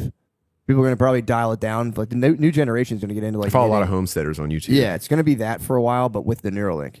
Like, I know how to grow my crop. I don't know. I honestly don't know. I think we will get over like the whole kind of like because the argument's not even so much like the physical chopping off your penises and stuff. It's like, does your penis actually define you as like an identity? That's the question. It's a deep philosophical question. You know, Who asked that I would say my personality is much bigger than my penis.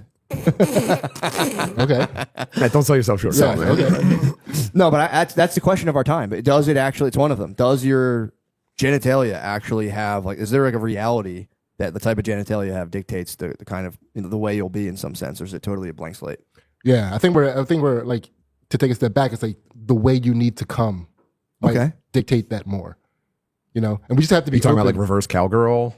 Yeah, it's like however, like whatever way. Getting blown from behind. Getting sucked in the back. Sucked to the back and Yeah, thumbed. yeah, like maybe Puff, maybe P Diddy is a victim.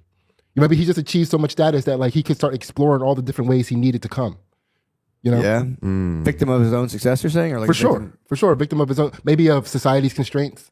You know, like maybe he's not gay. Maybe he's just like he got to the point where it's like I need to come right now. There are no women in the room. There is a Whoever's there is a available. wormhole. There's like a quick like if you're getting that much pussy as he was probably getting, you can easily hit a wormhole and go full gay. Like it's not. I agree that it Yeah. isn't his fault in that regard. Where it's like, I mean, if you have your fourth like, I mean, what's That's the most- Nirvana. but That's it's probably- Nirvana for ultimate pussy Yeah. guys. You reach the final and you go, it was gay the whole time. Yeah, Yeah. it was just all And gay. you transcend But body and soul. it probably Yeah, doesn't gay even feel heaven. gay. Huh? It doesn't even feel gay. It's just like it's like convenient. You're like hanging out with your boys. Yeah. And you need to come and you don't want to stop hanging out with your boys. Yeah, true. So you slip him a little something. Yeah, it's like, party. no. Sign him to your Pause label. the PlayStation real quick. Tell him we got to do this. We got a 69 because that was like the Cool Borders era too. Just pausing Cool Borders at 69 with like a dude in the baggiest pants. I don't know, Puff. I'm about to hit the 1080. Yeah, that's a fair point. It's like, but again, there was all the deception, with like the drugging potentially. I don't know. Yeah, but even that probably gets to a point where it's like, oh, consent's getting boring. For P. Diddy, For P. obviously. Diddy. For P. Diddy. P. Dude, P. we're Diddy. philosophizing. Yeah, People it's die not so we me. can philosophize. I like love this. consent. Consent's my favorite thing. I do. But I like, love it too. I'm not at the P. Diddy level, and I probably never will be. So I'll never be able to like figure out whether or not consent could get boring. But like P. Diddy, everybody wanted to fuck him. He was having no problem fucking anybody he wanted to fuck. sure. And he was like, "This sucks. Yeah. I need need a challenge. excitement. I need excitement back. You need a in me." challenge. Yeah. Maybe he was waiting for someone to say no. Like I think a lot of these people, he pressured them to go along with it, but I don't think any of them were just like, I'm not really into it, man. Like full stop. Yeah, I think he was No. thinking eventually someone's going to say. what wasn't invented at that time was period. So you remember like period. Yeah. So it wasn't like full stop. Yes, exactly. Full stop. We didn't have that yet. That technology wasn't invented. we had to talk to the hand. What no was one it, talked to though? the hand. That's, That was just to slow somebody down. Yeah. You can move right You're through just that. buying time. That's a yellow light. Yeah, Talk to the hand was yellow. yeah, it's a yellow light. And then you can be like, as if wasn't even as if. Getting sex with you right now. That's As still a if. green in your light. dreams. It wasn't, we didn't know how to say Yeah. no back then. It didn't exist. Dude, the word the word the is unique to I think Western languages. Not all. I think there Yeah. might be some other cultures that have the word the or some like equivalent to it, but like there's a lot of other cultures that don't have the, and the word the allows you to bring other like verbs and adjectives into a noun state and abstract things that other cultures can't do. You're making me furious. Think, Right no, now. no, think about Yeah. that. And I refuse Yeah. to think Think about about good. Good is an adjective, but you can say the good, and it turns into like a noun that you can kind of abstract and kind of think like, what is the good? What is good actually? Kind of. I thought it was kind of sick. So It's all- Eastern languages don't have the.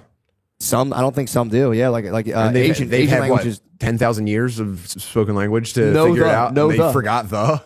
They forgot the and forks. They didn't know it. It just wasn't there. Just like we just learned no for real in 2020. We didn't know what it was. Yeah. But yeah, dude, they don't have the. That fucking freaked me out. Native Americans were like all verbs. I like that. It was kind of sick. get I involved kind of like first. that. I don't Okay. know how sick is the though, dude. How sick is the? That was pretty sick. I was just bugging out on that the other day. I was like, damn. It's a very high thought to see if in your mind you could define the word the. Yeah. That's what I'm saying, That's- dude. that's a It's fun like little I. struggle. It's like I. I is like Well, crazy. that's me. No, that's me. Yeah, but Not I. some cultures both don't true. use Really? Yeah, some like them like use African yo. like tribal cultures, they don't have like ownership of things because it's all like a community based culture, so they don't have an I. So they speak in things where it's like they don't, like you said, they don't have the either, but they speak in things almost as if it is the because it's like a community. Yeah, but that's different. That's a collective. The is just like that thing over there. Yeah, But they don't have. What about that? yeah, that right there. yeah. What about that? Nah, I ain't having that. Damn. Big old Diddy. Bring that ass over here. Go. What? The hell are you talking about? That is fucking. No, Was it's that the first no he just did? yeah. No. It is suck. Like it sucks because you are like, we're all organisms seeking pleasure, and it does like to have that like no, you have to just be like, and you got to stop your whole horny body and be like, fine. It's actually no is violence against men. Curse you and your evil spells. What is the no even anyway? Let's bring this into the abstract realm. This no you speak of, what is it? Well, Jesus Christ. God damn it, dude. All right, well, I think we did it. Where are we at here? Only 50. What are we at here? We got plenty of time. Oh, an hour 9. I'm looking at that 50 going, what the hell? That's been definitely an hour. I could feel it in my bones. Feel it in my motherfucking bones. What do you guys have anything burning on your minds you want to talk about? Did you? No, I just have a bunch of dumb shit I've been scrolling past in my head. Yeah, it's not important. only the most retarded stuff. Well, I'd like to hear it at least. Did you hear about the teacher that all the kids were being bed and she said no one can go to the bathroom anymore and all the kids pissed themselves and she got fired? What? Yeah. No. Yeah, I think all the kids were like your girl's age. How bad? What? Like little kids? Yeah, he was like that. I told you guys to calm down, and now no one can go to the bathroom, and all the kids pissed their pants, and the teacher got fired. Yeah, of course, dude. Yeah. The whole class pissing themselves is crazy. That is crazy. Like after one piss, you'd be like, all right, you guys can go to the bathroom again. Oh, that would suck to be the first piss. Yeah. You're all tapping your feet on the floor, not trying to be the first pisser. Dude, I think I would have jumped on the chance to be the first pisser. Really? Like, yeah, little kids. that's a green card for pissing your pants. Yeah. When you're a little kid, that's like, Yeah. all right, How old were yeah, they? Was but it like when- 4 or 2? What was that? How old were the kids? Like 4 or 2? I get to piss my pants and my mommy can't get mad at me? Yeah. Also, little kids, if you're like, you got to piss your pants, it's not that off the table. I You're don't saying know. they're Yeah. like, I knew a kid in second grade that Did it pissed once? his pants in school, and he had to change schools. yeah, that second grade's crazy. But if you're talking like 2-year-old, 4 is a little much, but 2-year-olds will piss. They don't give a fuck, dude. Yeah. I know they're on their like Chloe's on her potty training right now, but like if I were to be like, I'm gonna wait till you pee your pants, she'd be like, all right, pussy. She would all just right. pee your pants. I'm Bet. like, fuck you. Change them, bitch. And I'm like, dude, having to change all those kids at once must have sucked. What would you rather do? Change 18 kids peed pants or have 100 guys have sex with you? He had piss in his eyes. He was crying. That's a lot of piss. That's a lot of piss. That's more piss than 100 comes. Oh, the smell. the smell. 100 comes or 100 pisses smell. It'd be like 18 pisses. Or Yeah, 100 18, comes. 18 pisses or 100 comes. That's a dank smell. That's dense. That is That's dank. very dense. It's like a medieval tavern. Sounds terrible. The combination of both. That's a medieval tavern. 18 pisses and 100 comes. Oh man. 100 comes is crazy. There were no 100 comes in medieval times. Dude, that was one. You don't think so? 100 comes? Yeah, the entire village had to split that in a year. They'd have to burn the village down. Yeah, that was like, you get like They had to 2. throw torches on your thatched roofs. Yeah, you'd be out by yourself. Dude, if you had a medieval guy smell 100 comes, Yeah. they would like fall to their knees and be like, my God. No, everything smelled back then. True, everything did smell. The butcher They would might not just- even notice 100 comes. True. It might not have. The tannery on the edge of the village it fucking reeks. Do you think medieval people smelled their cum? Like they would bust a load and be like, taste it? yeah, my God. Because it probably wasn't gay in medieval times to taste your cum. Yeah, but they I mean, weren't like- Probably you had to get through the winter. Yeah. You had to ingest a little bit of it. Yeah, true. You know what I mean? Like there wasn't like a thing being like, oh, that's when guys suck each other. They didn't know about that. So they're probably like, big Yeah. time. Well, do you think they called each other gay back then, or was that off limits? I don't think you could. I mean, I think that was like crazy. It's like, to bro, even you're making insinuate. some pretty serious accusations right now. yeah. I'm actually gonna run this pitchfork through your body if you say that again. I don't know what you're doing with like your voice and like smiling right now. Like they didn't know laughing at all. That'd Yeah. be such a sick use of a time machine to travel through time and call people gay and just see how they react and take notes. Like, walk like a gay ass fuck. Then be like, "Excuse me," and you'd have to explain like, "No, I think I'm accusing you of having sex with another man." Like it would freak them out. They couldn't even conceptualize it. Just hit him with a 69. The crops weren't stable enough to ponder gay. They're still eating rabbits and shit. Dude, that'd be so funny. No. That'd be pretty wild. Gay.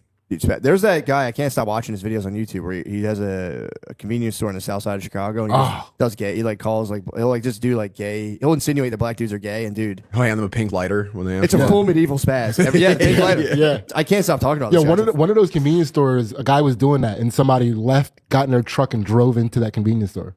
Really? Yeah, it happened just recently. Yeah, he's Yeah. playing. He's playing too much. Yeah, he was playing way too So much. that's my thing. It's like, oh, this is injustice. It's like, yeah, bro, you're fucking around. I got your ass. Yeah, yeah. He found out. He fucked around. He found out. Yeah, but now, what do you think that was like real? Or you think that was staged? The truck. Yeah, they could have been like, let's get the numbers, dude. You get the insurance claim. Although someone's going to jail for that. If you hit the fucking, Yeah. you run into the motherfucking snacks. You crunched all the snacks, you Crush all the jerk. snacks. Yeah. You can't crunch Not from snacks. not from the community. You That's fuck up the snacks. that's going to from be a the big community. thing though of convenience stores. It is a funny idea. You just get because the convenience stores is like, a convenience store in the hood. You're making what, like maybe $1,000 a day. I knew someone who ran a convenience store in like, I don't know, wherever the fuck it was, like Oak Lane somewhere. They were like breaking down like the numbers of the convenience store. It wasn't Yeah. crazy. They were like, you make a living, but like you can make way more. My whole point is you can make way more doing the streams. So if you're using the convenience store just for the streams, you probably Yeah. can make way more. You ever watch like the YouTube guys that run laundromats? They make that look pretty attractive. No, what do they do with that? They go around, they collect all their quarters and shit. They go, here's how much money I made, and they count a bunch of money, and they go, all right, man, thanks for checking out the video. See you guys next time. Yeah, they break down like the economics of having a laundromat and all their locations of vending machine guys. Watch those. Too. Vending machine. Yeah, what's vending the machines. numbers? What are they? How much are you pulling in from the laundromat? I don't know. Like I think I've seen people where they were like, I made $3,000 this month. That's passive income. You know what I mean? But then I think they probably do better from being a content creator. Yeah, true. But it's also, they're coin rich, which is sick. That is cool. Being coin rich Oh, is dude, nice. being able Fat to- sacks. It's like Scrooge Dive McDuck. into it, Yeah. Scrooge McDuck. Always rich. wanted to do that. Being coin rich is actually kind of nice. So Just to hear it. you don't even have a money counter. You just have like a coin, one of those coin counters, Yeah. just a coin star in your house. That'd be a great sound to have in the background. Yeah. Did you ever hit the penny arcade or like the coin star? Coinstar. Yeah. I lived on the Coinstar for Shit a stretch there. That shit rules, dude. Yeah, you ever get $40 from a Coinstar and be like, oh, thank God. Yeah, that's awesome. It's the saving your change. I used to There's love no that. better feeling when that receipt prints out and your checking account is overdrawn. That's like it's Indiana Jones grabbing the hat under the door. Babe, good news! I can get home from work today. Yeah, I didn't like the grocery store ones because they did take their cut, and I'd always be like, "You Yeah. motherfuckers!" But TD Bank had Penny Arcade that was free if you had a TD Bank account. Okay, yeah, I remember that. That was and then huge. you could guess your And you get a total. prize. I won a lollipop one time. Did you really? Hell yeah. I got close enough where they gave me like a hat or some bullshit. And I was Damn. pretty They're out pumped. of hats my day, but Yeah, I got some nice. I might have counted it beforehand too. I might have cheated. Oh, I feel that hurts. You know, can you edit that out? Don't let them know that I cheated. Cheated. That I- puts me in a really negative I light. kind of lumped my quarters up in a way to give me an Ballpark. educated guess. Yeah, I'm like, dude, what are we fucking psychic? How the hell are we gonna know how many coins we have? Dude? As long as you know in your heart that you didn't count every Also, single you one. know what's sick? Saving ones. Save all your ones, and after like a month, dude, you're like, holy fuck, dude. Dude, I keep a pocket full of change. Do you really? I love having change on me. I don't know what it is. Really? Yeah. I'm jealous. You like the jangle? Yeah, I like being able to like pay for things in exact amounts. yeah, You know? does feel good. Yeah. Or but I never use like money currency anymore. I was I'm always using my yeah, phone. me too. I was always jealous of those guys. Could be like, here, I'm gonna give you this. Give me back the whole $1, and I'd always be like, how did you fucking do that math? Yeah. That fast? That's crazy. That's a baller move. I was always like, yeah, you win. Here's your $1. I don't know how this works. I don't even know if I gave you the right change, but yeah, here you go. See how much change I have on me right now. What you working with? Where'd you get that change from? Did you fly with that change or did you break Yeah. a bill? I constantly hold on. Dude, Now I you're constantly flying with have you. I thought you have just to empty broke the a thing bill. into my hand. Let me see what so you look, got. I'm See what you got. gonna show you guys both, and then you're gonna estimate. You got it. Let me Let's make go. sure I have all the change. Wait, you flew with that change? I flew with the change. Dude, dog. come on, man. That's Dude. crazy. Dude. Mile High Club, dog. All right, you ready? You ready? Let's see that change. That's your peak. I got a That's your tiny peak? peak. I got a tiny peak. I think You want a peek? $1.75. $1.75. Boom. Oh shit! I All just right. saw a second little bit. Yeah. You saw it the second time too, right? Yeah. All right. So what's your? Can I change it? Yeah. 225. 225. I'm gonna go with 1 cent. There's one. Wait, what's your guess? I thought 225. 225. Let's go What you got? 275. Oh damn it! Yeah, I got that second look. I said that's about 220. That's Yeah. in the $2 range. That was all. Well quarters. done, man. Yeah. Hey, you know, my hats off to you, man. You won fair and square. What are you gonna do with those? I don't know. I just always have a pocket full of change, like because I never use it anymore. I never. It's a good reason to have it on. Yeah. You see one of those mechanical horses, you're like, I'm feeling like Ryan today. Yeah. Getting the tiny fire engine at the supermarket. Got to put you in the yellow. I'm always ready now. though. Ooh. This is green. Dude, I can pop in the arcade right now. Bonus You'd time. be trying to find dollars and stuff and trying to like they don't make do change. coins in the It's a arcade fucking anymore, power man. card. You Don't gotta- act like I went all out on the power card, please. I'll get $180 on that. Look, I don't care what you say on this podcast. Don't act like I won't ball out on the power card, dude. So crazy. I actually just got balled out on a power card the other day. Oh yeah. Where, went Dave & nuts at Buster's? arcade. No, it was some other type of, like a similar bowling arcade place. And a lot of the machines weren't working. I almost wanted to talk to somebody. Like, dude, what the fuck kind of operation you running here? I Yeah. have to get in someone's face about that. Yeah, power card is fucking janky as hell. It's not working on this shit. The stop sign because it's not scanning and you're running it again. Exactly, Oh my dude. god! I'm dude, going, who has are you time for taking that? my points right now? Excuse me, I'm trying to play Fruit Ninja. I spent $200 on Fruit Ninja and it's not working. Well, get someone who can. Trying to play 4-way ping pong with my 4-year-old daughter. And it's not working. Nothing worse than a fucked up air hockey table. That'll make me. That's depressing. That'll be like, do you guys care about anything? Yeah. Half the thing's not even blowing air. Dude, I get pissed when I put the puck down. A It's not dead moving. spot, I'm like, bro. A dead spot in the air it's hockey dark. table. It's fucked up. some fucking bullshit, dude. No one cares about anything anymore, man. Yeah, it is upsetting. Nah, customer service sucks now. It's crazy. Yeah. It's so fucking bad almost everywhere you go. I'm astonished. If someone's like just even mildly pleasant, I'm like, what the fuck? Yeah. To become a CEO, you're going to get shot, dude. Be careful, bro. Watch out. Yeah, customer service is taking a hard nosedive. That's almost more understandable. Like you heard like a cashier got shot. Like, well, you know, they've been acting up. Did they greet I the think guy they when do he get came to shot the a lot, door? actually. Huh? I think this guy actually do get shot a lot. They do. By the bad man. Yeah, shooting a cashier is crazy. Yeah, but they be tripping. They sometimes act like you can't shoot. I think the guys who shoot them come in and be like, I'm going to shoot this motherfucker and take all his money. The cashiers do pop off. they do. They pop off too much. I mean, I think about it. You are like the power of money just flows through you all day. Yeah. Did you ever see the phone store guy that they tried to rob and he stabbed one of the kids to death? What? Yeah. Yeah. Okay. Everyone else has seen it. Yeah. that's it. These two kids come into like a phone store or something and they like try to jump over the counter and grab all the shit. And the guy running the place pulls out a knife and grabs one of the kids, and while the other kid runs and he just starts stabbing him. And the kid just like bleeds out on the floor and he's going, I'm dead. I'm dead. You ever seen that video? I don't know. I've seen videos like that. Pretty funny. I have seen a stabbing video. I didn't know it was a phone. Yeah. Or something Did like he that. died though? You know, I'm Yeah, he dead. definitely died. Yeah, he I'm died. dead. Yeah. And Look, the man. cashier posted the video himself. Like, they tried it. They found out what was up. Did he get in trouble? I think they tried. I don't know if he was convicted or anything. I like mean, that. dude, if you have, Yeah. did he have that thing? A kid have that thing on him? I don't know. I don't. I think the one that got away did. Yeah. Yeah, I don't Yeah. think the one that was Get that left. thing on him. Yeah. Yeah, I've seen those videos where they shoot guys or like come up behind 7-Eleven, they blast them. It's just 40,000 comments like, that's what you get. Yeah. That's what you get. And it's like, yeah, I mean, it's a dangerous game. You ever see Indian guys defend a 7-Eleven? That's cool. Yeah, That's really I've seen nice. those. They're pretty There's cool. a really good one where a guy comes out behind the behind the counter, and they just start hitting him with like brooms and shit. Mm-hmm. They're not really doing any damage, but like they're definitely getting some Indian aggression out. Yeah. Yeah, true. You bloody bitch bastard! They're hitting with bitch bastard over and over again. He had to get pulled off. He was like going ham. He had to get pulled off. True. Yeah, they Throw some block- fucking taquitos at him, just scalding hot. Some of the worst. molten cheese in his ears, like a medieval torture. They should have the cheese barrels just come down. Oh, that would be so sick. like when castles have Defend tar. the line. Defend the line. Come out, the hood goes crazy on you, dude. Yo. You have to barricade yourself in there. Yeah, that's, hey, man, yeah, if you can't be an armed robber, you get killed. That's live by the sword, die by the sword. Yeah.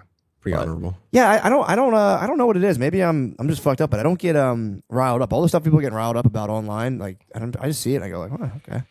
I'm in the mode. I just get, it's all an abstraction. I don't know that guy. I stay in I mode. I mode, yeah, I'm true. a big I guy. Yeah, Yeah. I just watch that shit. I'm like, I don't know. I'm a big wee guy. But how do you You feel shouldn't about be having a reaction to it. yeah. It's almost like abstract information. It's so far from you. There's almost no way it can impact you. It's none of my business. It's a huge mistake to constantly just be seeing stuff and be like, oh, you know. It's for real like a mental disease. But then there's like the thing. But then there's the spaz about the reaction because the Black Lives Matter guy was calling for black vigilantes, and then people were like, "Can you fucking believe this?" And it's like, Oh yeah, dude, It's all the same. Shut game. up! It's just people spazzing out. People in bots. Just, You're all dipping in the same punch bowl. Yeah, exactly. It's like, well, actually, we're upset now. We're deeply offended. And it's like, dude, get the fuck out of here.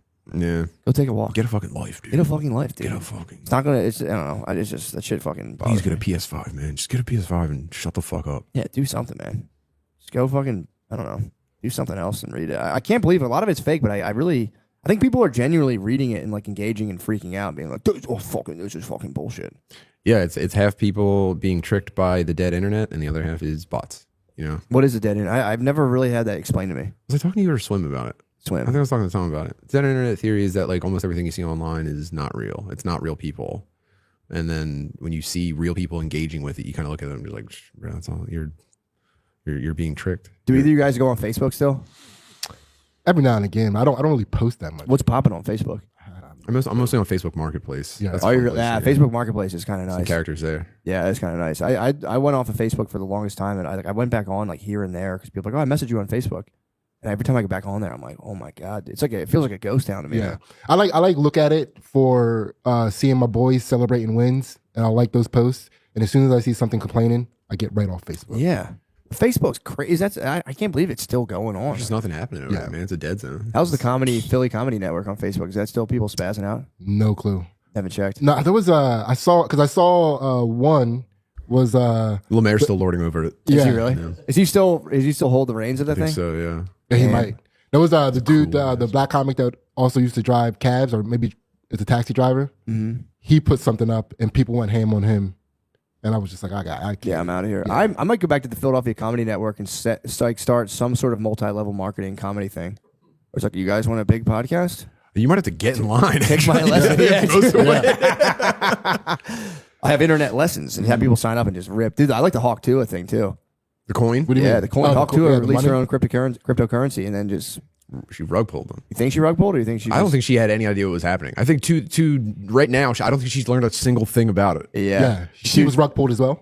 There could have been dudes. No, yeah, there she could have been- benefited from it. Yeah, she probably made money, but there's probably dudes who are like, we're gonna set all this up for you. Or it's like, whoosh. They're doing it to they've done it to like MMA fighters. It's like a roving horde of like tech wiggers in California. Why, dude? What's the draw to be like? This is a unique coin. It's gonna rise. It's like a penny Yeah, stock. they basically. go, look, there's no better way to capitalize on all the recognition that you're getting. It's never been a hotter time for you. What we can do, we're going to build a community. Okay, it's going to be like a financially independent community around your identity, and you can't lose. You know what I mean? And then like the first day, the price shoots up, they rug pull, and then the celebrity is standing there like, what the heck? Thank you for the $15 million, but everyone's really mad at me. Oh, Everyone's that sucks. pissed. They're the best of people who are like, I lost my life savings in the Hawk. Now, I don't believe that's To a any. coin. I can't believe those. I think it's got to be a bot. Yeah, or Although a you'd guy. be surprised. There's people probably like, it's a no-brainer. Yeah, the Hawk Tua is hot Beanie right Baby now. people. What happened to The Beanie Baby? Baby. They like people that thought Beanie Babies were like the way of the future. Oh, yeah, So they yeah. invested their life into Beanie Babies. Oh, the Like original those, rug pull. Yeah, those same people are the people that are like, this Hawk Tua can't lose. Yeah. It's too big to fail. They talked to like a POG advisor, and he's like, look, babies are hot right now. Well, did you see like a 10-year-old did a meme coin and he got like $30,000. I was like, gotcha, like cashed out and now I think he might be in big trouble. But then Really? I think they boosted that so like he could have made like $12 million if he didn't like rug pull in the first hour or so. I mean, how can you blame a 12-year-old? That'd So be powerful. so sick. You should meme coin. That'd be tight. Rug pull. Matt coin? Rug pull would be nice. You call it rug pull? Like, I'm going to tank this. $sign rug pull? I don't know how that works, but you would need your own independent blockchain for that, or is that just like, what even is it? Nobody knows. I mean, the I think it's one the people person who Venmoing would you know. their money, and you're like, oh, look, it's up. Yeah, I don't think anyone's like inventing new technology. I think they're just like copy and pasting the framework of every other coin, and then you just give it a cool name and have like an endorser. And that's all you need, really. Not bad. You could probably do it yourself. There's probably some YouTube videos for how to do it. What if I turned it into an NFT? Now we're talking. That's old and busted. Is it really? That's dusty. Now. Talking your meme coin into an NFT. Yeah. I never understood that. People were like, no, you should start one. You can do like a picture, then you like sell it for $30,000. Yeah. Like, Yeah, I dude, never can- understood that. I can agree. No one's paying $30,000 for anything I can produce I might be surprised. for like a drawing or something or an internet. That'd be crazy. I don't think none of them were like great art. I think it's just like they want to be on, It's attached to you. you know? Crazy. Crazy. Yeah, you got meme up. Yeah, I should meme coin. Time to go crazy. Meme coin rug pull. Promise you I'm won't out rug of the pull. game. I'm going to rug pull. Yeah. That's the whole point of this. No, you have to promise that you won't though. Oh, right. I definitely won't, but then I will. No, there was so there was the way that they argued back was that they said they weren't rug pulling. They were saying other people were driving up the price so they could, dump. Dump real quick. Yeah, and so pump and dump, I guess. And so, but even if that is the case, what they did was they had a high transaction fee for all of the purchases. So even if they weren't the ones doing the rug pull, they were getting 15% on every transaction. So they still pocketed, $20 million or whatever. Really? Yeah, even if they didn't do what everyone is saying that they did. Well, I don't know. I'm just going off what CoffeeZilla said. True. Thank you, Coffee. Yo, shout out CoffeeZilla, man. Shout out Zilla, yeah. Yeah, it is. I mean, again, it's like I've no disrespect to the Tua, but it's like It's like a non-product. It's like an offshoot of like a weird, like there's no